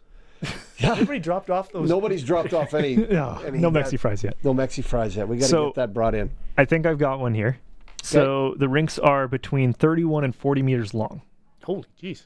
Yeah, apparently. The individual rink will... Really? That's 100 feet-ish. Yeah. Okay, we got to go measure it. I don't think it was that long. Can't you actually literally go on Google Earth and measure? You can get pretty close. It'd be a little tricky, but you technically could. So just from this picture I'm looking at, that's how long they are. The individual rinks are, again, about 4 to 6 meters wide, depending on your where you are. And then there's some lines that you have to get past, I imagine, kind of like in curling, like hog line kind of things. There is a hog line you have to throw the jack past. Okay. Yeah, it looks like there's a 2 meter kind of baseline from the edge. And then from that, the far hog line is 25 meters. Not to be confusing at all. Which way do you go? Did you play north and south or east and west? North and south. Are you Google mapping? Like, are you Google, like a survey guy on your phone? And you can measure from Google Maps. Really? Yeah, I do it all the time. That's how we do estimates at Crofty Electric. Kidding. Yeah, it's really going to help on the wiring in my house. Yeah, exactly. Yeah, on the one plug you got to fix over at Coulson's new place. Yeah. Coulson? Yeah, we could talk about that. Yeah. Coulson needs a plug changed in his new home. Coulson, explain your problem. Yeah, so first off, wife and I bought our first place, so that's fun. Congratulations. Having a newborn wasn't busy enough. Decided to do that too. Might as well get a puppy as well. Just to really throw it out there. My parents got a dog. They've got that part covered. They just ended up getting the dog after the fourth of us got married and moved out. So, yeah. But one of the plugs in the kitchen, it's too close to the sink. It needs to be, what is it? RFD? A GFIC. GFIC. There we go. I took an electrical class in high school. I did know what it was at one point. But yeah, so I think I'm good to just swap that out myself, right? No. Okay. Well, and here's why. Okay. 2 reasons. When we were talking earlier, I didn't realize it was in the kitchen. So depending on the age of the house and how the kitchen was wired, as what code it was wired under, how old's the house about? 78, 77, I want to say. So it'll probably have a 2-circuit. So it'll be a 2 circuits on that that outlet, one on the top and one on the bottom. So you actually have to protect the whole circuit at the breaker box, because you can't. Either you got to bring it up to new code, which means it'll have to be 20 amp, which means you'd have to change the wire in the wall, which you can't do because you're not renovating right now. So invite me over for a beer and we'll throw some in at the panel for you. It's a little bigger deal than just changing the actual outlet. Well, I get possession early September, so got to get that covered first. But yeah, there's your electrical safety homeowner renovation tip for the day. And you say you don't learn anything on the Sportscage. Well, exactly. Yeah. Before we get to Giulio, because has he reached out yet? Not We have not found Giulio yet. He's apparently on a ferry ride to the island. Last message I got, he was heading to the island, which should be Vancouver Island, but it could be a different one. All right. You know what? While we're waiting for him, do we have time for a little clutch performer from Kellen Solar? Can we wire that in? Do we want to go take a break first and then do that? If Colson says take a break, that's what we do. That's what the. I could break. I could break. All right. Hey, ladies and gentlemen, it's Friday afternoon. It's the Sportscage on 620 CKRM. We'll be right back. Harvest savings are rolling into Redhead Equipment. Right now, you'll find major markdowns on select in-stock used harvest equipment. Whether you're looking for a combine, header, or other harvest essentials, now is the time to buy. Find the right unit to help you through harvest quickly and efficiently. Stop by Redhead Equipment or visit redheadequipment.ca today. Redhead Equipment, making tracks since 1948. What's going on in the markets? When is the right time to invest? What should you do with your money today? When Linda had questions, she talked to Brian Golly. He's always well prepared and has answers for us. We take it as gospel, and he's led us down the right path so far. You don't have to plan your financial future alone. Call Brian Golly of Smart Investing Solutions. 306-546-2533. We would recommend Brian anytime, and we would recommend him to anybody. For 70 years, Freeze Tallman has been more than a building supplier. It's been part of the community. Family owned since 1956, Freeze Tallman is proud to grow alongside the families, builders, and businesses they serve. This milestone is about more than time. It's about trust, hard work, and relationships built to last. Thank you for being part of the Freeze Tallman story. Visit freezetallman.com. Freeze Tallman. Locally owned, family grown, rooted in our community for 70 years. Got a landscape project in mind this year, but not sure how to bring it together? Hi, I'm Sean from the Rusty Shovel Landscape Shop. This is where projects get stuck, not knowing what to do first. That's what our project consult is for. We'll come out, walk the space with you, and help you build a clear plan. Whether you're doing it yourself or need a contractor, we'll point you in the right direction. Book your project consult today at therustyshovel.ca/consult. Great projects start at the shovel. The Rusty Shovel Landscape Shop. 2 green thumbs up. The Sportscage Clutch Performer for Keln Solar. Thinking about saving money by using solar power? Keln Solar is a local family company that can put solar panels on your home, business, or farm. KelnSolar.com.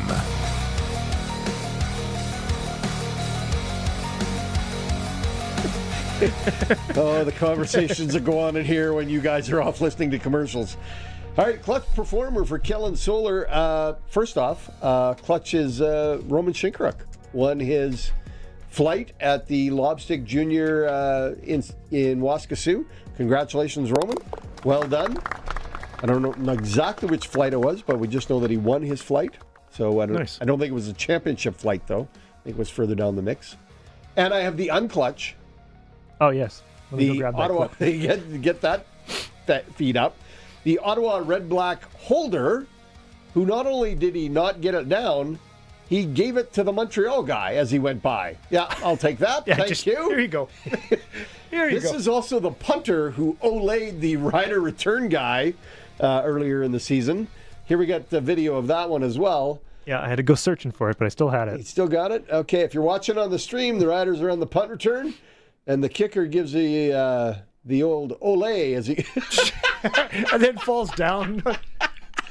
That might be the worst attempt at a tackle ever by anybody, not just kicker, anybody. And then the fall after made it look like it just, not good. Danny, you had one? Yeah. I mean, I'm not on here as much as you guys, so this one's probably an old one already, but my Clutch Performer is the Special Olympics volunteers and all the organization that puts on Special Olympics.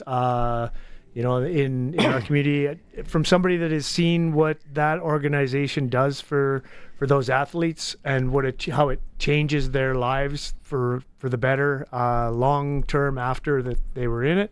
That's my Clutch Performer. Nice. Colson? Yeah, I got one. I can hop in here. So, Little League World Series is going on right now. I explained it on Wednesday, I think, but basically there's the U.S. bracket, which is like different states facing each other, and then there's the international bracket, so like Canada lost to Korea, etc. The winner of each of those brackets plays for the final. That's the gist of the Little League World Series.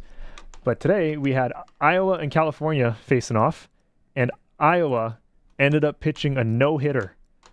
And not just a no-hitter, 17 out of the 18 outs were strikeouts. Holy jeez. Really? Yeah, and I believe the starting pitcher, went for 4 or 5 of the 6 innings. So, good job, Iowa. That is domination. Wow. Yeah. And you're not supposed to bet on the Little League World Series. Well, you shouldn't bet on any kids' sports. Yeah, it's the pinned post on Little League's X account is just like we said last year. We do not condone betting on this. This is a kid's sport. Just don't. So, yeah, don't get any ideas, anybody. I'm sure if you look somewhere, you can find a line. If you're a couple dads in the stands swapping a quarter here and there, that's different. We're talking organized. Sure. You can't find this anywhere on any sites, and if you do, report it, because it shouldn't be there. I don't know if you need to report it. What do you got, a gun and a badge over there? What are you doing? I'm just saying, don't bet on kids' sports. Oh, yeah. I've got a 2-month-old now. I'm starting to figure this stuff out. I don't like baby racing. Have you seen that? Okay, fair enough. That's different. That's There's different. good money in baby racing. What was it? Tegan and I talked on, it was Tuesday or Wednesday, because her clutch performer was one of the Bills wide receivers set a draft order for someone's fantasy. They just had a sign and they put it down and he signed each person's spot where they would draft. And I was like, oh yeah, I've seen people who were like, oh, let the toddler run a 40-yard dash and everyone bets what time it's going to be and where you guess, that's your draft order. So that stuff, that little thing, that's fun. Yeah. This shouldn't be on a site somewhere. No. That's just weird. No, for sure. All right. Well, there's your anti-clutch performer from Coulson for Kellen Solar in Lumsden, Saskatchewan. Family run, solar power company. Wherever you need power, Kellen Solar can help you get power to that particular location. We still don't have Julia, do we? No, we're still waiting for Giulio Caravatta. So let's move on next. We got a NASCAR report. Oh, yeah. Yeah. Are you ready? Can you tee that up? Give me 30 seconds. 30 seconds? While we're teeing that up, it's racing. That post I sent you with the pig racing, where they race Model Ts and they got to take a pig. They got to take a pig and set it in the Model T. And then they do a lap and then drop it off and get another one. Yes. Yeah. I don't know where we're going to find that. We should bet on that.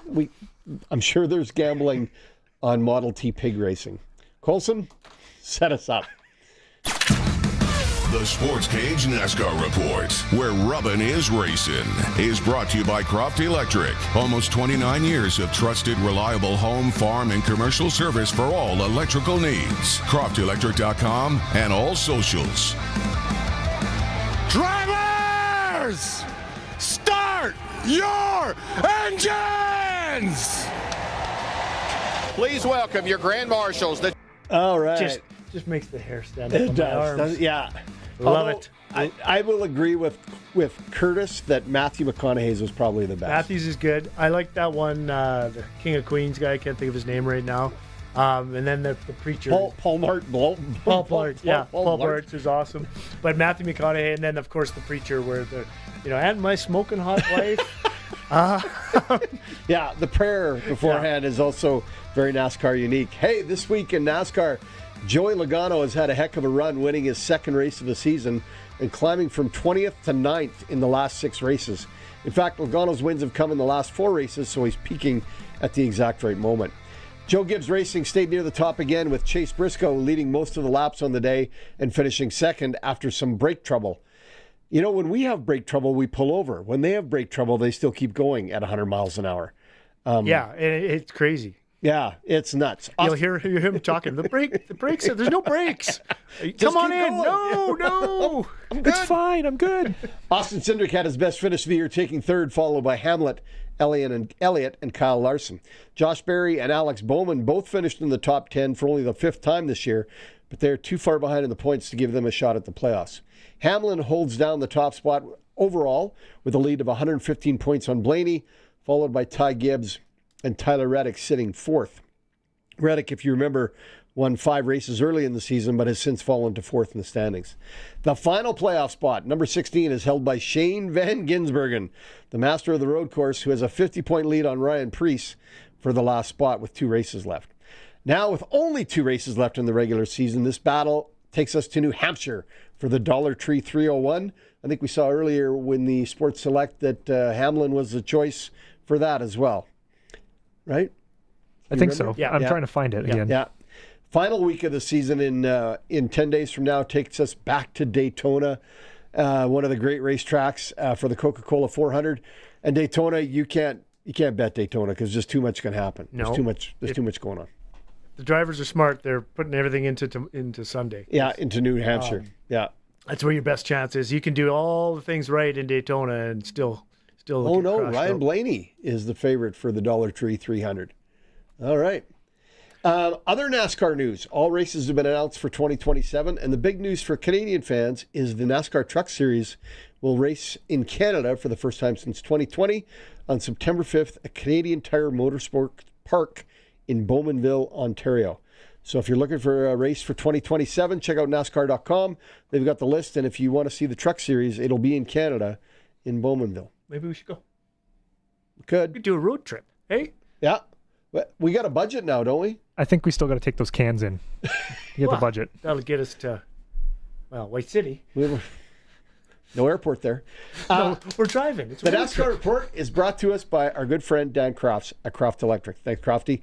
And if you need a generator, if you're preparing for fall, if you're trying to make sure you got wires to everything in the shop, call Crofty. He'll help you out. Yeah, give us a call, especially right now. Now's the time to start thinking about fall, winter. Like an old farmer told me once, when it's hot, think about what you need when it's cold, and when it's cold, think about what you need when it's hot. Really? Think about that. Right? When it's warm, you want to make sure your water bowls are going to work. What am I thinking about?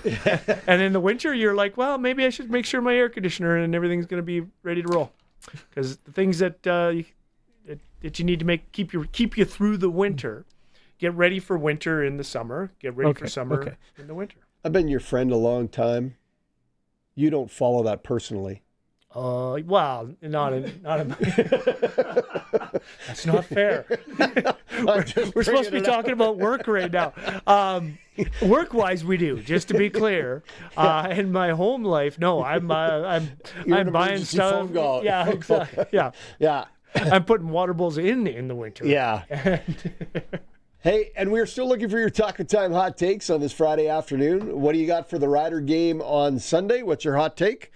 We got some crazy ones in so far. Crofty's got a 16.5-point spread. Colson's got 3 touchdowns again by Tommy Touchdown Stevens. I got a last second field goal to win the game. We got somebody in with Quali Connolly running in. Right? Yeah, that was Brandon Renenberg. Brandon Renenberg. So, yeah. In White City. Looking for your hot takes. And the winner of the hot take gets a $50 gift card to Taco Time. Which is approximately 8 orders of Mexi fries. Large Mexi fries. Yes. Yeah. And have we had any albums? Any new albums come in? And any that were like, I'll have to go back and look. Because the Led Zeppelin one was a nice. That was a good touch. Yep. Pink Floyd, The Wall, another good one. You're a big fan of Taylor Swift being in there. Didn't see that coming. Not what I said, but okay. Yep. So we're looking for the top 10 albums of all time. Could you add Ray Charles in there somewhere?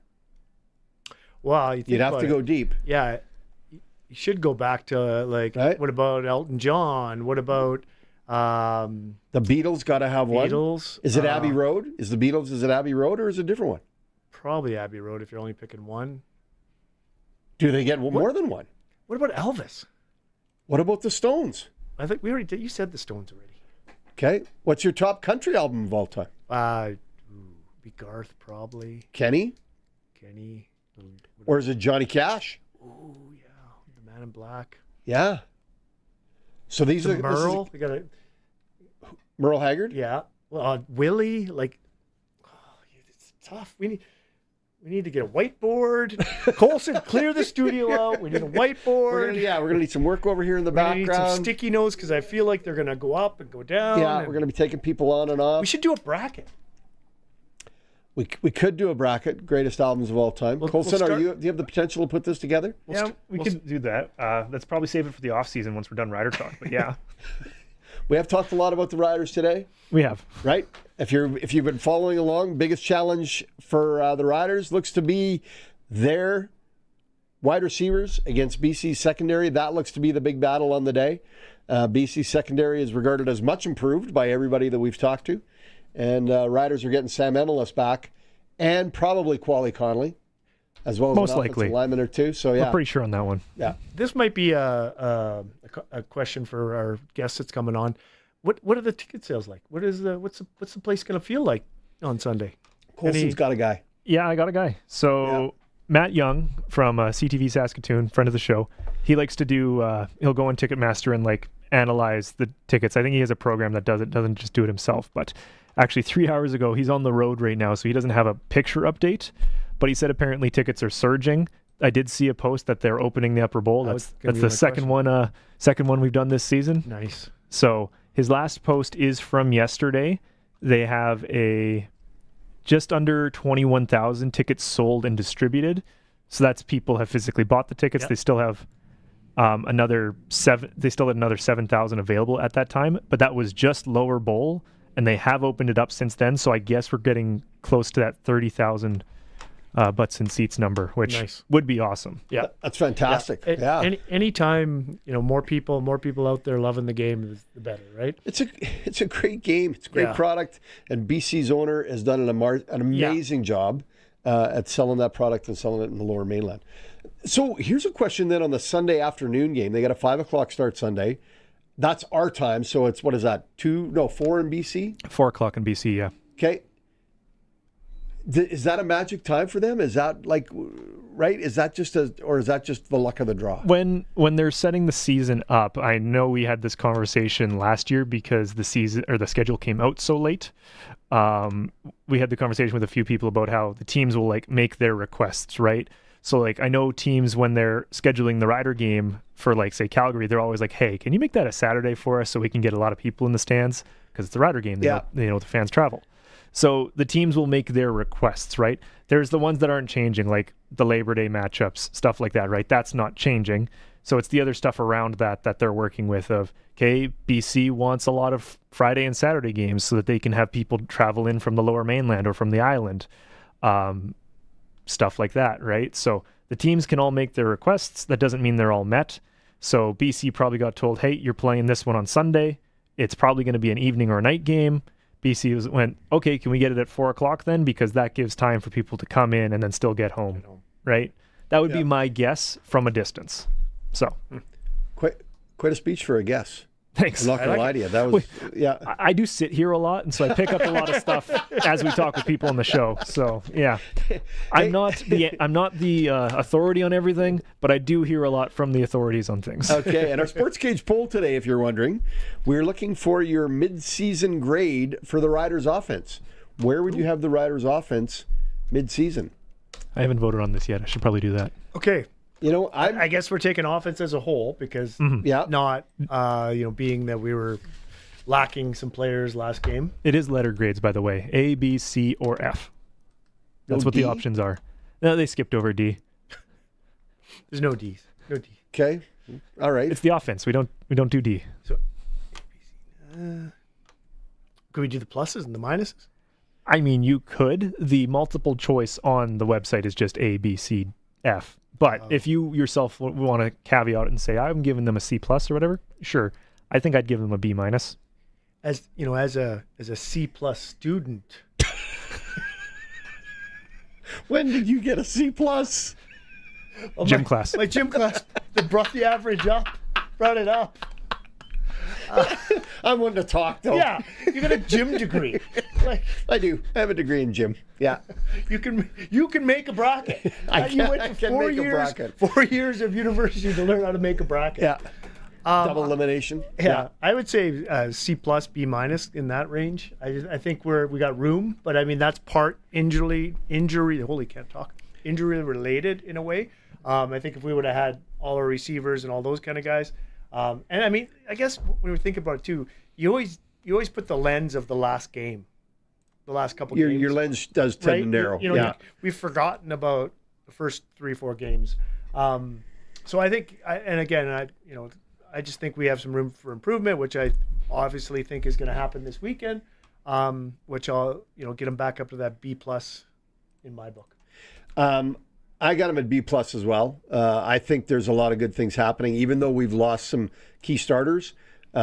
We've had some great replacements come in, and we've had some young guys have a chance to shine and show what they can do. So that's where I'm at. Yeah. Yeah. The voters are saying right now mostly B, about 84%.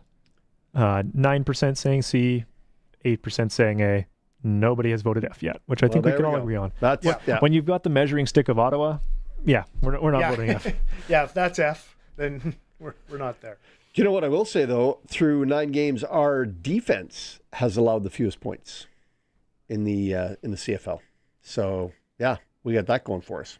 Nice. So we get the best defense in the league. We do have a linebacker leading the interceptions race, though, and that part I'm kind of like, something's up. But at the end of the day, as long as we're winning games, it's okay. It's just one of those things of what's going on with the secondary. We used to see all the turnovers, all the interceptions, and now something's out of whack. Which you know what? I wouldn't panic on that. I think they're in good shape. Yeah. Oh yeah, I'm not panicking on it. It's more of a what's going on. Like it's a room for improvement kind of place. Yeah, and like as much as now we're missing Tavon Campbell and Roland Milligan, as much as that's a factor in it, we weren't getting those interceptions when they were still in for the first 6 games. So that's where I'm like, I'm not panicked. I'm not worried. It's just kind of a what's going on back there? What's changed? Is it just the quarterbacks on the other side are like, yeah, I see Agent Zero. I'm going the other way. Right? Is that just it? If that's the case, cool. That's fine. Then they're doing their job. Yeah. We're still letting up the least amount of points, like you said, and we're still winning games. So not a concern, just a observation. So we got a few minutes left in hour 2. We're still waiting and trying to reach Giulio Caravatta. Hopefully we can track him down. He's on a boat somewhere. Because I was on a boat that day. I was going the other way. 3 hour 2. He's not headed to Gilligan's Island. Hey, it's Friday afternoon at Sportscage. We're on 620 CKRM.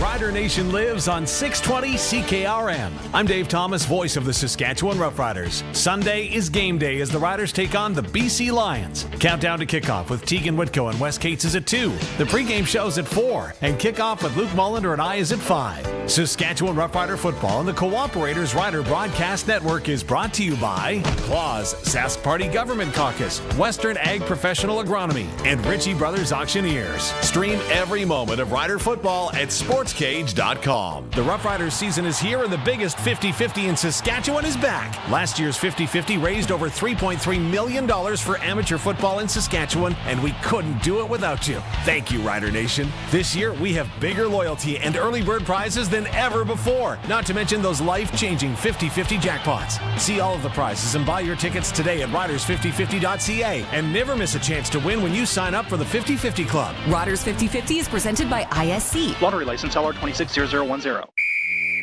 Great coaches make great calls. And at home, you're in control of the game.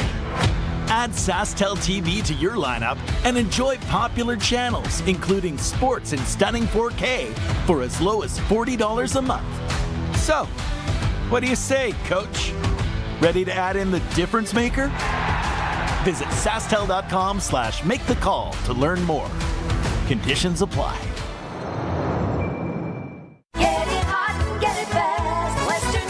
Some people admire abstract art, but we'd rather admire Abstract Pizza, a masterpiece of pepperoni, smoky ham, crispy bacon, bubbling melty cheese, every slice a work of delicious perfection. And if your masterpiece needs a supporting cast, add tender ribs, hearty lasagna, or mouth-watering souvlaki on the side. Western Pizza. Dine in or take out today. And get it hot, get it fast, Western Pizza.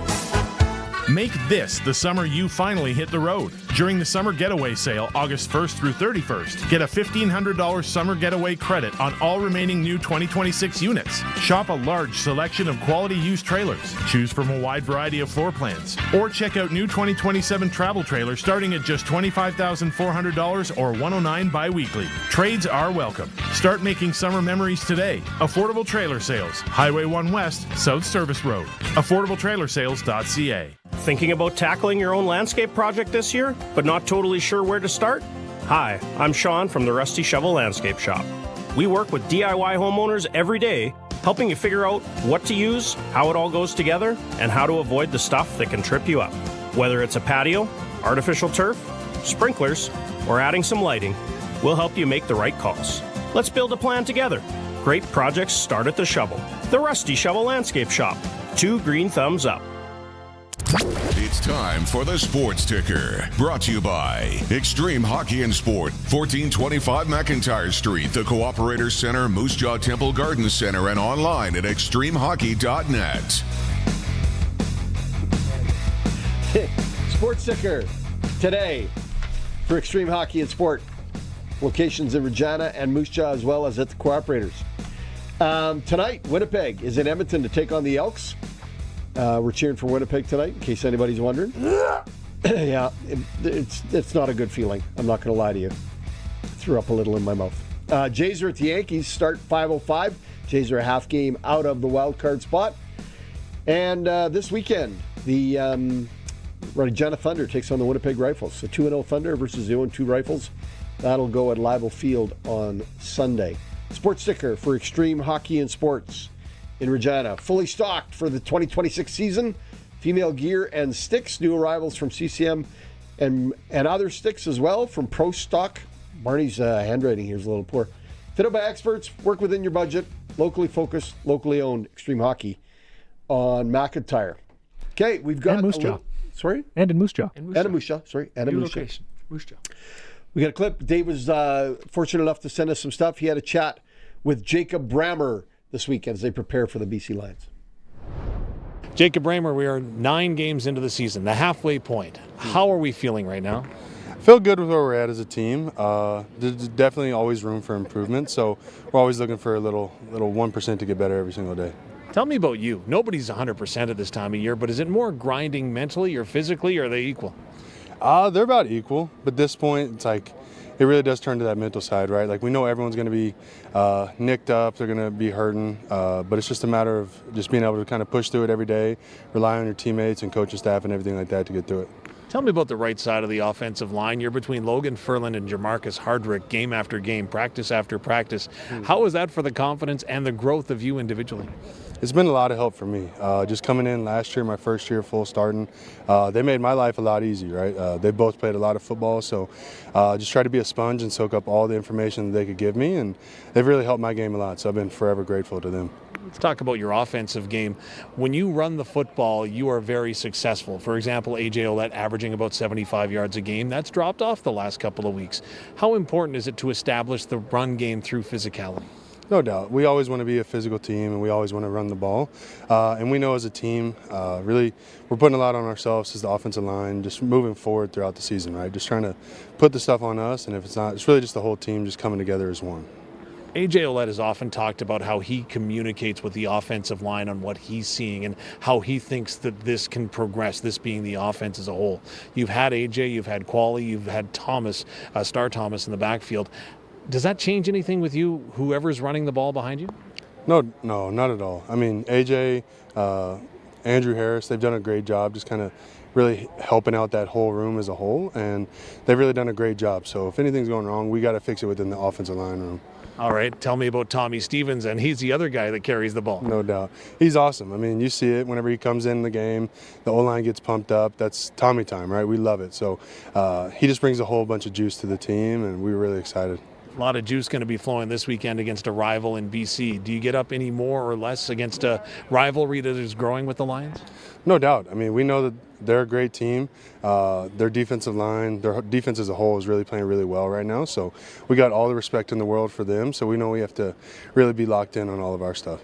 Matthew Betts, one of the premier pass rushers in this league. You've faced him before. You've faced other premier pass rushers.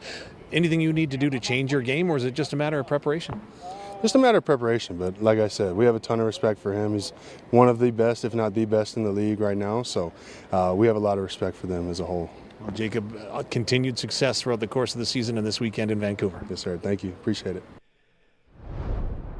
Was he a CFL All-Star or just a West All-Star last year? Which was That is a good question. Let me look that up. All right. Jacob Brammer, chat with Dave. I always like, do they have respect? You're never going to say we don't respect them, ever. Well, I mean, it's a bad idea if you do. There's people I don't respect, but yeah, it's a bad idea if you throw that in the mix. I mean, our hot takes have come in. We've had a few more. Jacob Brammer was an all-star for guard. West or all CFL? West. I don't know. I don't see CFL. Okay, we'll take that. Not currently. All right. Some good hot takes so far. What else do we got going on there? Saskatchewan 26, BC 21. Hey, our first combine image has come in. For those of you out in the field with the rider flag hanging off there. Sammy, we're not taking pick the score, though. No, but that's his hot take. Yeah, 26-21. but his hot take, I think, is that harvest has started. Yes. Looking good. That looks like the peas are coming off there, Sammy. What are you getting per acre? Yeah, let us know. Text us in. Okay, that's an August. I'm looking at.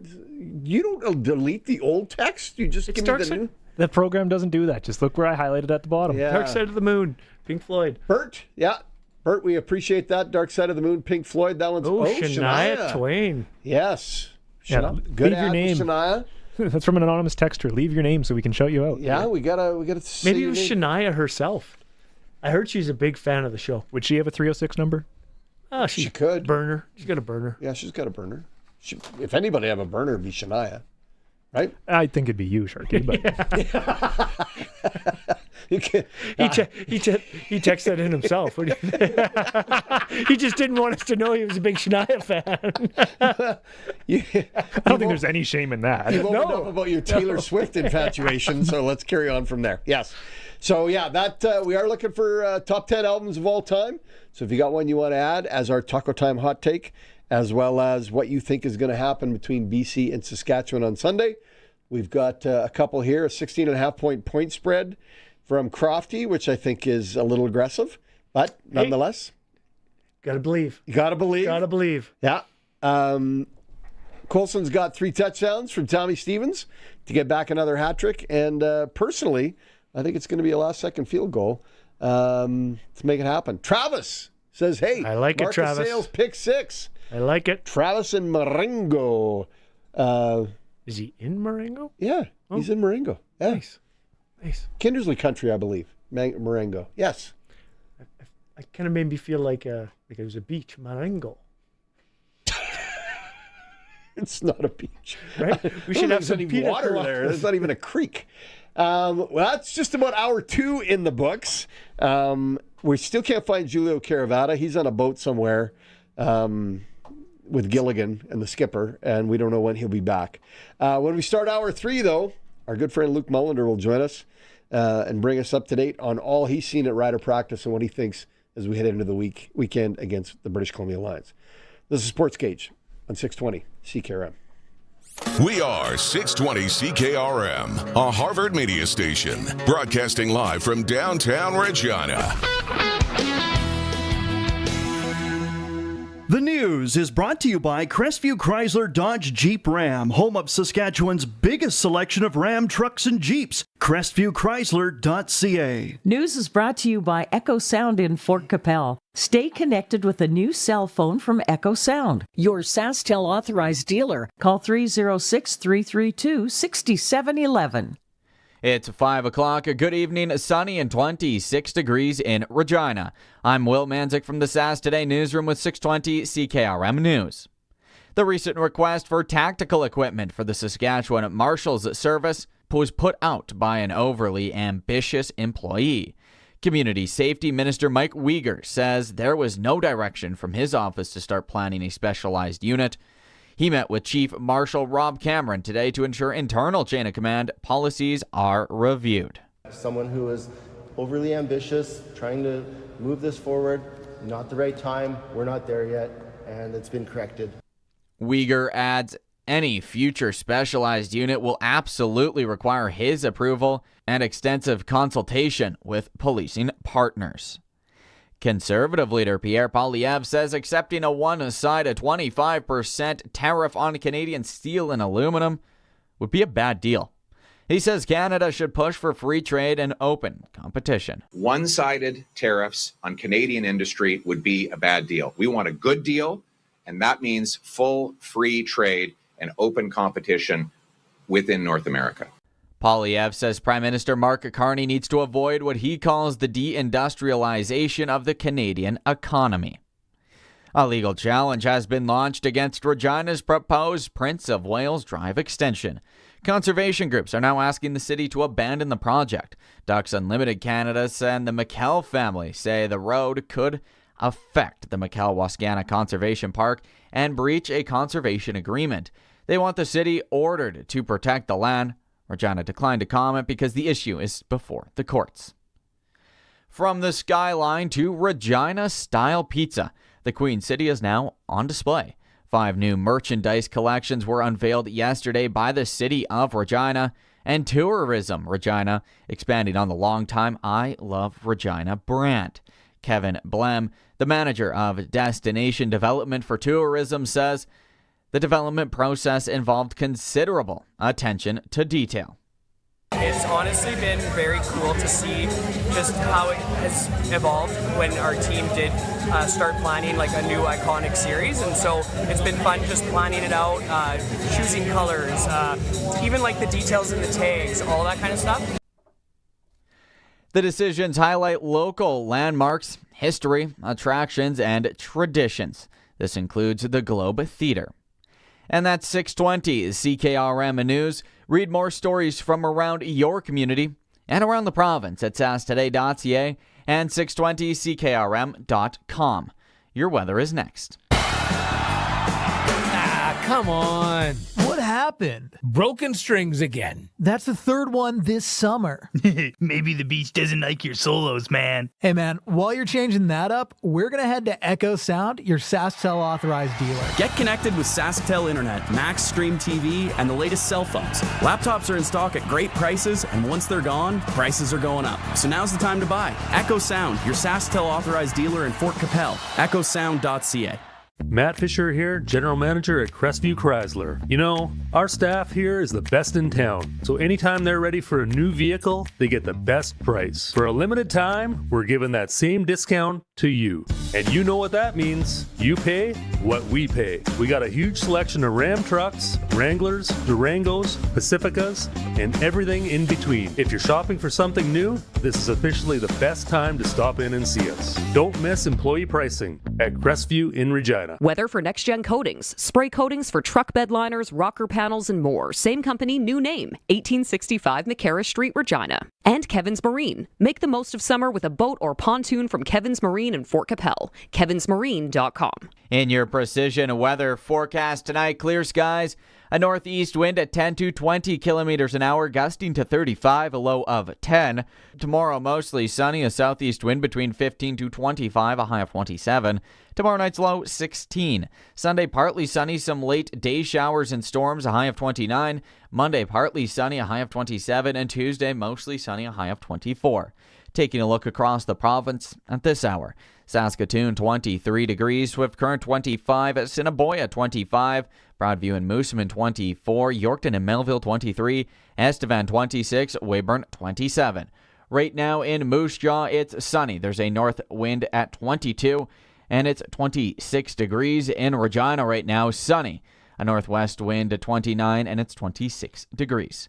For more local news that matters to you, subscribe to the daily newsletter at sastoday.ca.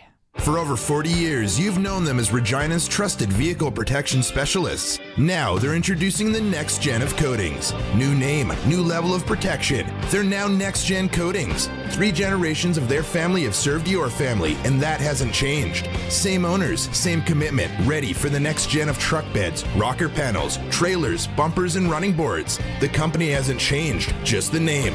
Next Gen Coatings. 1865 McCarra Street. The next gen starts now.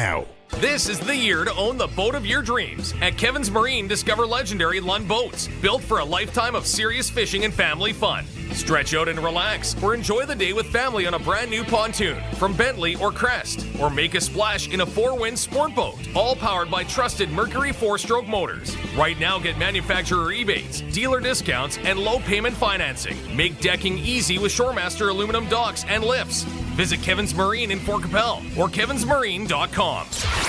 Broadcasting from Century Studios in downtown Regina, Harvard Media presents The Sportscage, where Saskatchewan comes to talk local sports. Be part of the show. Call 1-866-767-0620 or text 306-936-6262. The Sportscage. Streaming at sportscage.com, our YouTube channel, and on the radio at 620 CKRM.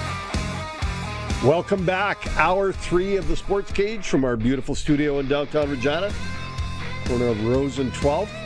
If you've been joining us on the stream, we really appreciate it. Hit the like and follow button. And if you're listening on the radio, appreciate you too, especially if you're in the combine, like one of our guys was, and I believe he's on the Peas. That's what it looked like. Peas? Peas. That's what it looked like. Think he's got any sloughs around? Oh, yeah, if you have sloughs with Sammy, if you've got sloughs around your peas, give us a call. In exactly 11 days, Ducks and Geese open. So if you're wondering where Danny and I will be on the September 1st, early in the morning, it'll probably be in Camo somewhere out the opening day of Ducks and Geese. Let's go out on the Western Pizza guest hotline. We have the great Luc Mullinder, the Grey Cup champion Luc Mullinder, joining us. Colson, where do you got Luke? There he goes. There's Luke. That looks like backyard. What's up, boys? Is that the Looking backyard? good.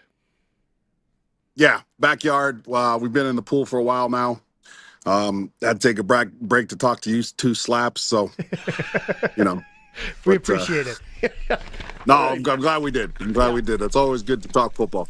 It is. You know what, Luke? I haven't had a chance to talk to you a whole bunch this season or even follow up, but what do you take away from the Hamilton game? What would you as the broadcaster and a player take away from that Hamilton game? I actually mentioned it when we were in the broadcast. You know, the receivers and the offense that Trevor Harris had, you know, was really good against Ottawa. It looked really good, right? But I'll tell you what, man, that's an exceptional Hamilton defense. And, you know, those same guys, I mean, they don't have a ton of experience underneath their belts. And I think that, you know, some of that showed. But you know what? Honestly, you have those games, right? You have those games where, you know, it just doesn't feel, you know, right from the minute you start warming up. Every team goes through one of those games where just nothing works and it's hard to do anything and it's inconsistent. So you just got to make sure that you take the things that you see on film and harness just sort of the feelings that you had throughout the week and, more importantly, the day before. And if you start feeling like that again, do something that makes you feel otherwise, because you don't want to have too many of those consecutively. But again, it's a long season. We're just nearing the halfway point now. My thoughts on it were it was a loss to a good Hamilton team. Yes, it was frustrating watching Trey. I tweeted this, man. Every time Trey Ford plays the Saskatchewan Roughriders, it's like Mike Vick's out there, you know? It is. Yeah. And it's only against us. Did we lose him? We're going to find him again as we watch that Hamilton touchdown again. Yep. And he does, like... That is a heck of a catch. Like, stretches right out there to get that. Yeah. And that catch is in, right, guys? Like, but that's the thing. You know, every team's going to have a game or two like that during the season. You just got to make sure you learn from it, right? And that's the key. We had, I mean, trust me, there were games where you get on the bus and you're just like, I am the worst football player on this entire planet, and I'm going to get cut tomorrow. I need to go and call whoever it is to tell them I'm coming home. Because I suck. I suck at this game. Truck driving right? school. And every game, everyone has a game like that. So you just got to make sure it doesn't happen again. And more importantly, I mean, you got a really good BC team right now that's playing a little bit better. I do think that the things that BC does, especially defensively, I think Saskatchewan can handle that. Obviously, it looks like we're getting a little bit healthier, which is good. And you just got to go out there and perform, man. It's about that time. We're nearing Labor Day where this season really starts picking up. And the nice part about it, there's a lot of guys in that locker room that have that championship quality to them. And they're going to be able to navigate games like the Hamilton game. You know, it's interesting that you brought up guys coming back from injury, because I think that's one of the key things we're seeing as we go into this weekend. There's 5 guys that were on the 6 game or on the 1 game that are now probable or they practiced all week, as well as Quali Conley. What does that do for us? Well, hopefully it allows you to play. But, I mean, it is what it is. If you get a guy like Sam Emlis back, you get a guy like Ali Saad back, it's just going to make you better. I think that it's one of those deals where when you're a championship team, again, we've talked a lot about this just because of the similarities between the 2007 and 2008 team, right? Where 2008, you get a ton of injuries, and you're coming off a championship season. But again, there's guys like Ali Saad who were in that locker room before, and it's just one of those things where it's like, hey, listen, we've been in these spots before, we've lost games before, right? The key is not to lose a ton of games like the way we lost it in Hamilton, and now that BC's playing better, this is a great opportunity to really test ourselves and our ability to bounce back and our ability to get things right. And I think that there's just enough young guys playing right now to where once you start getting even healthier, now you start getting a lot deeper, right? So before, when you're talking about a team that coming out of training camp, you're like, oh man, it's interesting to see where the depth guys are going to be. Well, you know what? You just got a couple games where you saw which guys you have in your depth, right? And at the end of the year, when you expect your veterans to perform, it's going to be real nice knowing that so-and-so can give you a few reps here and there at a high level because he's got some of that experience, right? The worst thing you can do is at the end of the year, start playing all these guys that have no experience at all when every single game matters. I think of Coach Echeverry, right? And he used to say, oh, all yards are 3 feet, but not all yards are the same, right? Like that's kind of the season, part of the season. That's kind of part of the season we're entering, boys. So we got to be ready for it, right? And so it's good that we got some young guys playing. It's great that we got some vets coming back, and you just got to find that mix and that magic that floats that locker room for the rest of the year. What do you think the keys are to get to Rourke, to get him off his game, knock him back, get to him, get some sacks? What are the keys to get around to get it? Well, I think for Rourke, it's a good question. He's got some playmakers out there. I've always felt like you got to mix things up in front of quarterbacks, right? You got to. I think the Riders are good at this. You don't want to show too early, especially for the smart quarterbacks, right? Like if you're going to blitz off the edge, whether it's a halfback or a linebacker, right? You don't want to line the guy right up off the edge, right? But then timing becomes an issue too.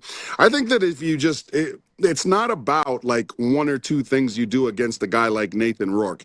It's about taking those moments, and if there is a mistake made, right? If there is a mistake made, capitalizing on it, right? Tips and overthrows. We haven't seen a ton of interceptions. That's something that was synonymous with the Saskatchewan Roughrider defense last year, right? Sacks were as well. But I think that if you just continue to stay at it, just frustrate the quarterback. Rourke's a good one, right? There's not really sort of that answer where you're like, oh man, like so. For instance, if I was taking Trey Ford, right, and knowing that he was going to be the starting quarterback, one of the things that we would have said was like, let's keep this team in 2nd and 8, right?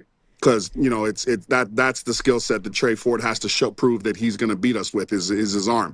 Well, Nathan Rourke can beat you in a number of ways, right? I think it's one of those deals where you go up to BC and you say, like, we don't care who's coming in at quarterback. It's about us.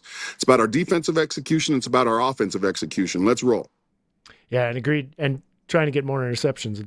We can rush him and totally right. Game. I mean, that's the thing. You have a guy like Nathan Rourke. I mean, you can't really be like, oh man, yeah, we really got to get him in this position, and then he's ours, right? Like we thought we had Trey Ford in that position last week. There were a ton of 2nd and 7+ situations where I'm sitting up in the booth. I'm be like, yeah, the Riders got him right where they want him. Boom, big play, boom, touchdown, right? Like it's not necessarily about that. It's about okay, how are we going to react to this, right? How are we going to react to that? Things like that.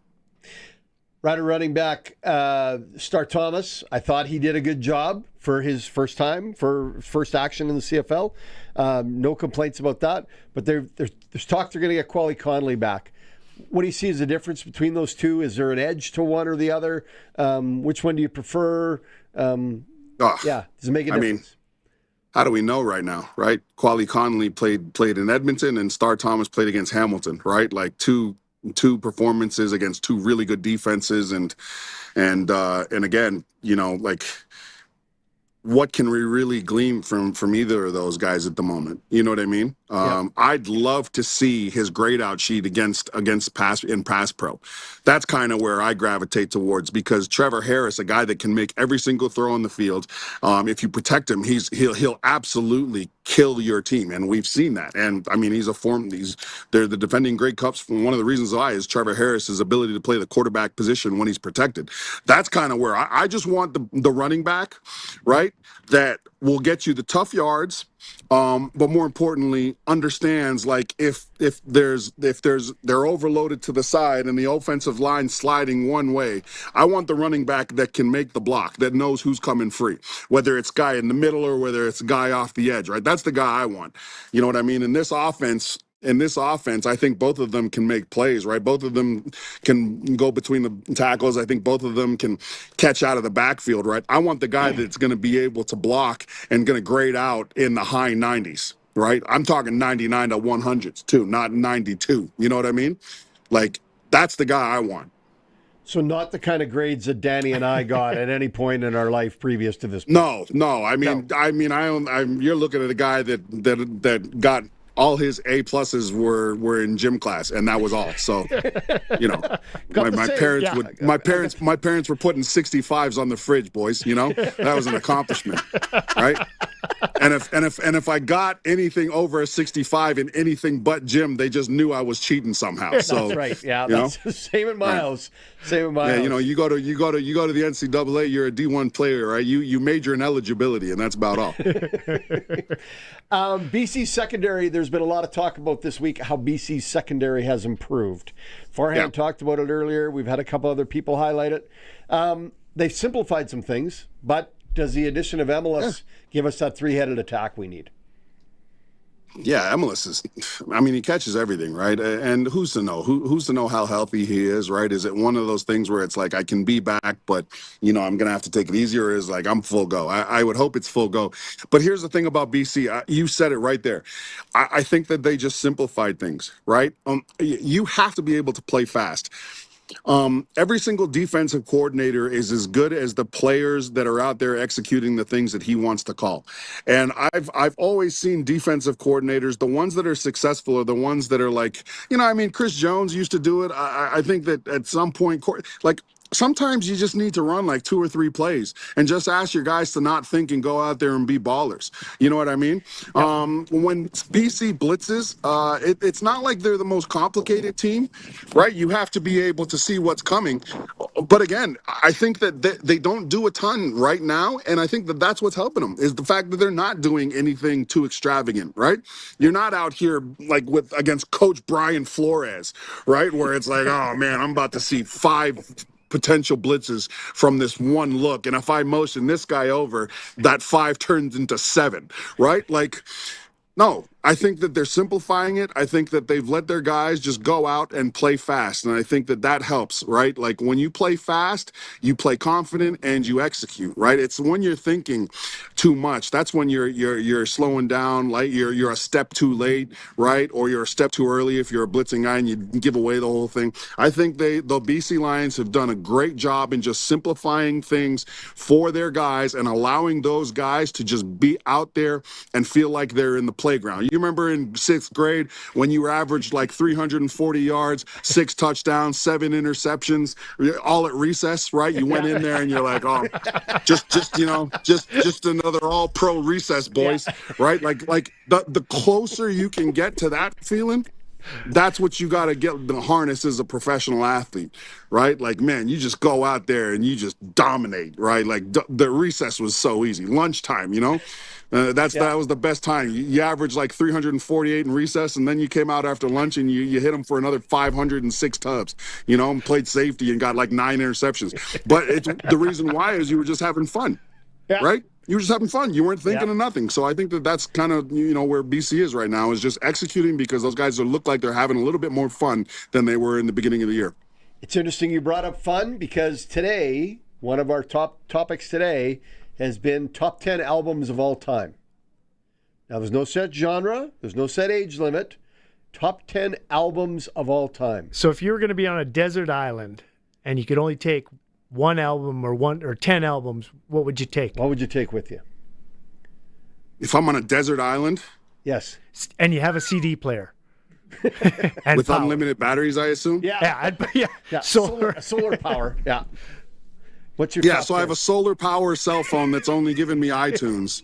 Oh man, you know what? and only 10 albums on iTunes. Yeah, you're maxed out. Jeez. I don't know, boys. You know, I've always felt like, you know, I felt like I've assimilated into the culture here in Saskatchewan pretty well since I arrived here out of Michigan State University. The one thing that I haven't quite caught on to culturally is the music. I'm gonna be honest, you know, I can see that. But that's why we want yours. Every single song, like country song. If it's a dude, I just assume it's Garth Brooks singing. If it's a lady, I just assume it's Sheryl Crow, right? Like, you know, that song. I was golfing yesterday, and you know, I'm telling my buddy how sweet this one song is, and it's that, you know, she's from Texas, he's from Texas. I can tell whatever, right? Like, yeah. Well, dude. Well, you know, I only hear that song like once in a blue moon, right? So I'm like, man, this is the greatest song ever made. And he's like, dude, this is like the most popular song in the world right now. What are you talking about? You know, so I feel like some of the albums that I throw out there, people just aren't going to relate to, right? I think I'd take Drake's latest album. I think I'd take Jay-Z's Reasonable Doubt album. I'd take Boyz II Men's second album with End of the Road, on that one, whatever one that one is. That's 3. Man, I'd want to take one of the Metallica albums, I think. Yes. Right? I think I'd do that. I'd take, man, you got to have, well, we're on a desert island, so Bob Marley will go hard, right? So that's 5. Nice ad. Very right? nice ad. Yeah. Right? Yeah, I mean, yeah, right? Like, Bob's in there. Who else? Yeah, I don't think I'd take any country music. Yeah. I know this is CKRM, right? I mean, I don't think I would take any country music. I might take like a few Oh, you know who's here's who's a country star to me. You want to hear a country? Shabuzi is a country star to me. But to everybody else, he's like, nah, that's not a country star. And I'm like, oh, you're just being racist. And they're like, no, it's just not a country. You know what I mean? I saw him at the Opry. He was actually really good. Oh, dude! So I take Shabuzi's album with East of Massanutten, and so not his recent album, the one before that. And Charlotte Cardin. You guys Google Charlotte Cardin. I don't even know what album it is. All I know, the album cover is orange. And I got like 6 songs from that album on a playlist. So I take her. What's that? 7, and then you know, if it's truly a deserted island. Yeah. Yeah, if it's truly a deserted island, I'd be willing to just let God figure the last 3 out. You know, Luke, that's the kind of feedback we need. We hadn't got anybody bring us down that path, so yeah, we had a lot of this. And well, you know, actually, you know, I wouldn't mind I wouldn't mind some gospel music either. You know, because you're going to be praying a lot. If you guys are on an island, right, and all you got is a solar powered like iPhone that only plays Apple Music. CD player and your 10 CDs. Don't let that sand in that CD player. You scratch up those CDs. Yeah, like you're screwed, right? You're praying a lot. So I think a good gospel album would probably go hard at that point.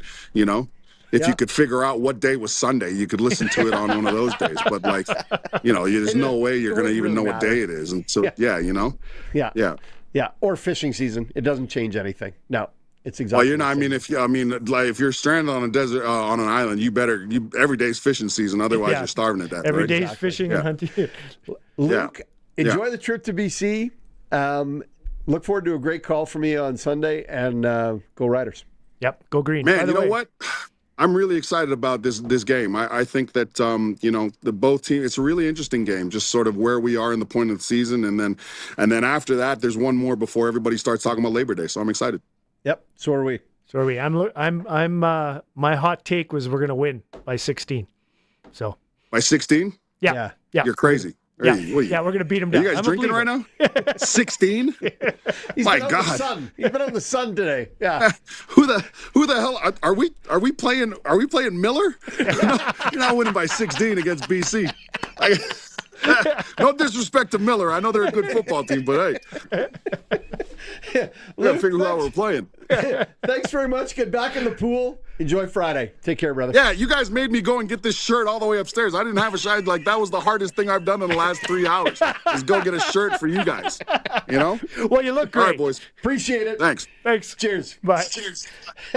All right, Luc Mullinder on the Western Pizza Guest Hotline, bringing us poolside from the Mullinder residence in Regina with all his hot takes and his top 10 albums he'd bring with him. We got to take a break. When we come back, it's the Sportscage on 620 CKRM. The Country Music Rewind with Colin Lovequist. Hey, we're going to take you back to this time period, 1999. We're watching the incredible evolution of the young country explosion, transforming into the ultra-sleek pop crossover power ballads. The Country Music Rewind with Colin Lovequist. Brought to you by Crawford's No Frills. Saturday afternoons at 4 and Sunday afternoons at 1 on Country's Greatest Hits. 620 CKRM. Need some dirt moved? Some snow plowed? Or how about some grass cut? Well, Redhead Equipment has got a skid steer for that. The B-Series case skid steer comes in 8 different models, varying in power and load capacity to meet all your operational needs. And you can put your case skid steer to work all year round, with attachments for plowing, mowing, digging, and many more. Redhead Equipment, making tracks since 1948. If you've got a Steelcraft garage door, you've got a door with parts manufactured and assembled right here in Canada. A door with better insulation and seal, plus a warranty you're probably never going to use. Combined with a LiftMaster opener, it's the right choice. And if you don't have a Steelcraft garage door, you should get one. And a LiftMaster opener. 100% made by Canadians for Canadians. Steady, tariff-free pricing and great quality, no matter what. Steelcraft door, Steelcraft door, Steelcraft door. We offer more.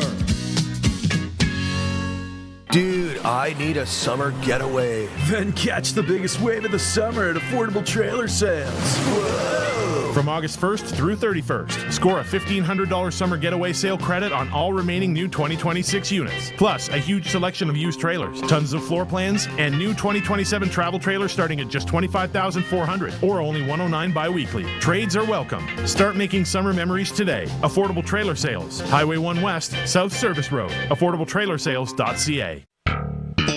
What's the deal with carpet? Why do they call it wall-to-wall? Where else was it gonna go?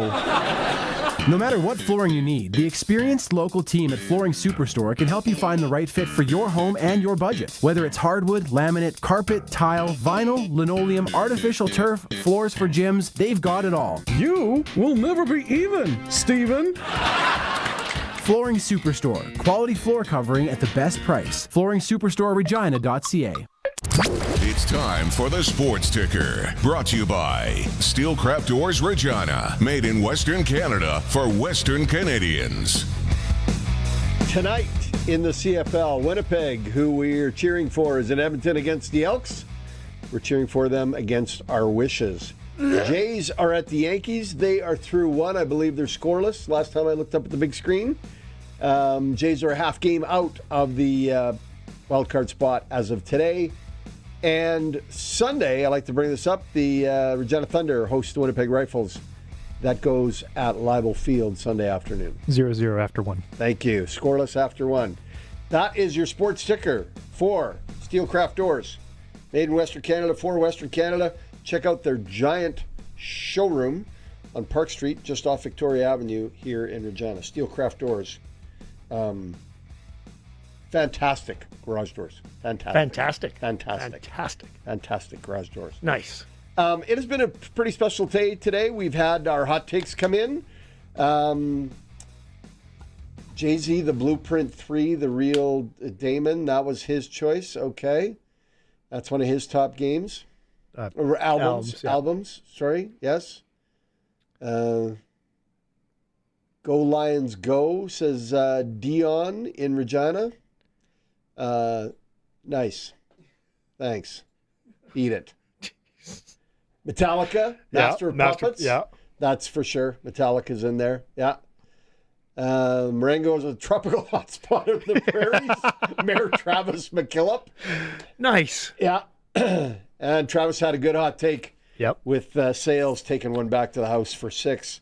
Crofty's got the Riders by 16.5.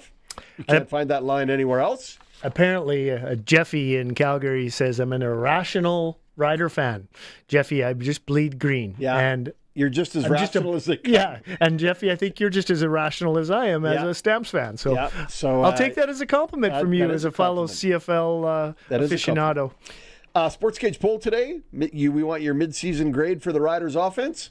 Generally in the B category is where we got everybody. We were all B pluses, B minuses. Yeah. Yep, still looking like that. Still looking like that. Okay. Crofty, I want to thank you for coming in today. I appreciate you supporting and being a part of it. No problem. And your feed on the NASCAR report was very, very nice. Yeah, no problem. It's happy to help. Happy to help you take care of Barney's baby here for him while he's taking care of one of his other babies. Yeah. So no, having lots of fun. Appreciate that very much.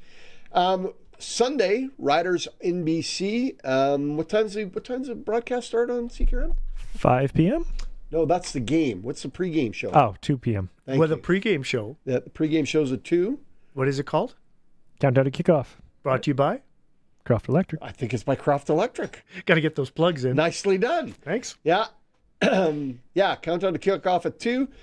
Broadcast starts at 5 o'clock.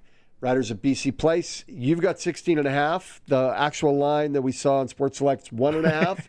So maybe go with the Sports Select number instead of Danny's. Oh, no. Bet my number. Yeah. But the over-under was at 61.5, and I think that's light. I think that's a bet over. I think it's going to be a shootout. I think, yeah. I do. I agree with you. I think it's going to be a shootout. I think both teams' offenses are going to be okay. I think the Riders got to be in their bonnet. I don't think they're happy with their offense from last week. I think Trevor Harris is going to take that personally and try to light BC up. Agreed. And he's got some tools back in the toolbox. And hopefully the defense, lights up Rourke a little bit, makes him uncomfortable in the backfield, and we turn some of that into some interceptions. And next thing you know, my 16 doesn't look that dumb. We'll talk about that on Sunday after the game. Luc Mullinder's point about dealing with Rourke was, I thought really interesting, is that there's not one set solution for him, right? Agreed. It's a different look and it's a different activity all the time. That speedy offense, not taking a lot of time. Don't let him, or speedy defense. Don't let him think. Don't let him, Yeah, be in his face whenever you can and make those things happen. Rider injury report today is better than we've seen before. Yeah, Sam Ennis available, practiced. He looks like he's good to go. Zach Fry and Daniel Johnson were both full pads, full equipment.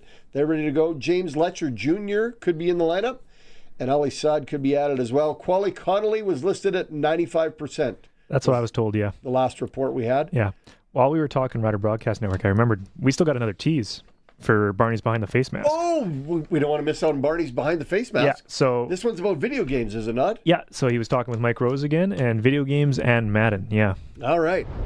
If you're with the guys here and we got a video game competition, what game would you not be beat at when it comes to video games? Super Smash Brothers and Tetris. Tetris? Yeah. How's your Madden game? I don't play Madden anymore. You weren't? Did you back in the day, though? In 2017, a guy named Michael Kashek for the McMaster people was my roommate. I beat him every day in Madden, and I told him, if you ever beat me in Madden, I will never play Madden again. And on the last day before the Grey Cup, he beat me in Madden, and I have not played Madden since. The retirement game. Mike Rose, Tetris guy, James Brown, Behind the Face Mask. Thanks. I appreciate it, y'all. What was the song you wanted? His James Brown. Oh no, his Careless Whisper. Yeah, His karaoke. His karaoke song. Wouldn't have got that. Wouldn't have got that. I'm gonna go learn the words. No, please don't. Please don't. Hey, we got a couple of clips from Coach Mace. Coach, has he been happy with his team's approach this week? Yeah, I thought today was certainly a great way to end the week of practice. The physical components of it before we hit into walkthrough tomorrow. But ultimately, those things have to translate on game day. He would have to be happy that everybody showed up ready to work, right? Made ready to change from what happened last week. But he says, what are the challenges do the defenses face with two elite quarterbacks? Yeah, it's tough, and there's I think it's been kind of the conversation throughout the season at the level of quarterback play we're getting across the league, and certainly we're happy as ever that ours is who ours is. I'm sure they feel the same way. But yeah, it's going to put stresses on defense. you're going to try to see if you can force guys into making, decisions that they don't really want to make. But it's tough versus quarterbacks of this caliber, right? So it's good for the defense as far as challenge-wise because, if it's not this week, it's the next one, and I'm sure there's going to be a quarterback that another team, they love theirs too, right? So just a great test, man. So that's Friday. Friday's in the books. It sounds like our boys are ready to go versus the Lions. I want to thank Dan Croft from Croft Electric coming in, helping me out today. Thanks for having me, and it was a great time, yeah. Colson, appreciate you as always, brother. No problem. Thanks for making us not sound like morons. Yeah. I mean, more less, like morons. Less, yeah. Hey, we're going to go to break. When we come back, Farhan Lalji from Hour 1 will replay that interview for you and hear his thoughts as the Riders prepare for BC. It's a Sportscage on 620 CKRM. If you've got a Steelcraft garage door, you've got a door with parts manufactured and assembled right here in Canada. A door with better insulation and seal, plus a warranty you're probably never going to use. And if you don't have a Steelcraft garage door, you should get one. Don't just hang a door, install a Steelcraft. Turn curb appeal into curb envy. Steelcraft door, Steelcraft door, Steelcraft door. We offer more. Steel-craft.ca. Great coaches make great calls. And at home, you're in control of the game. Add SaskTel TV to your lineup and enjoy popular channels, including sports,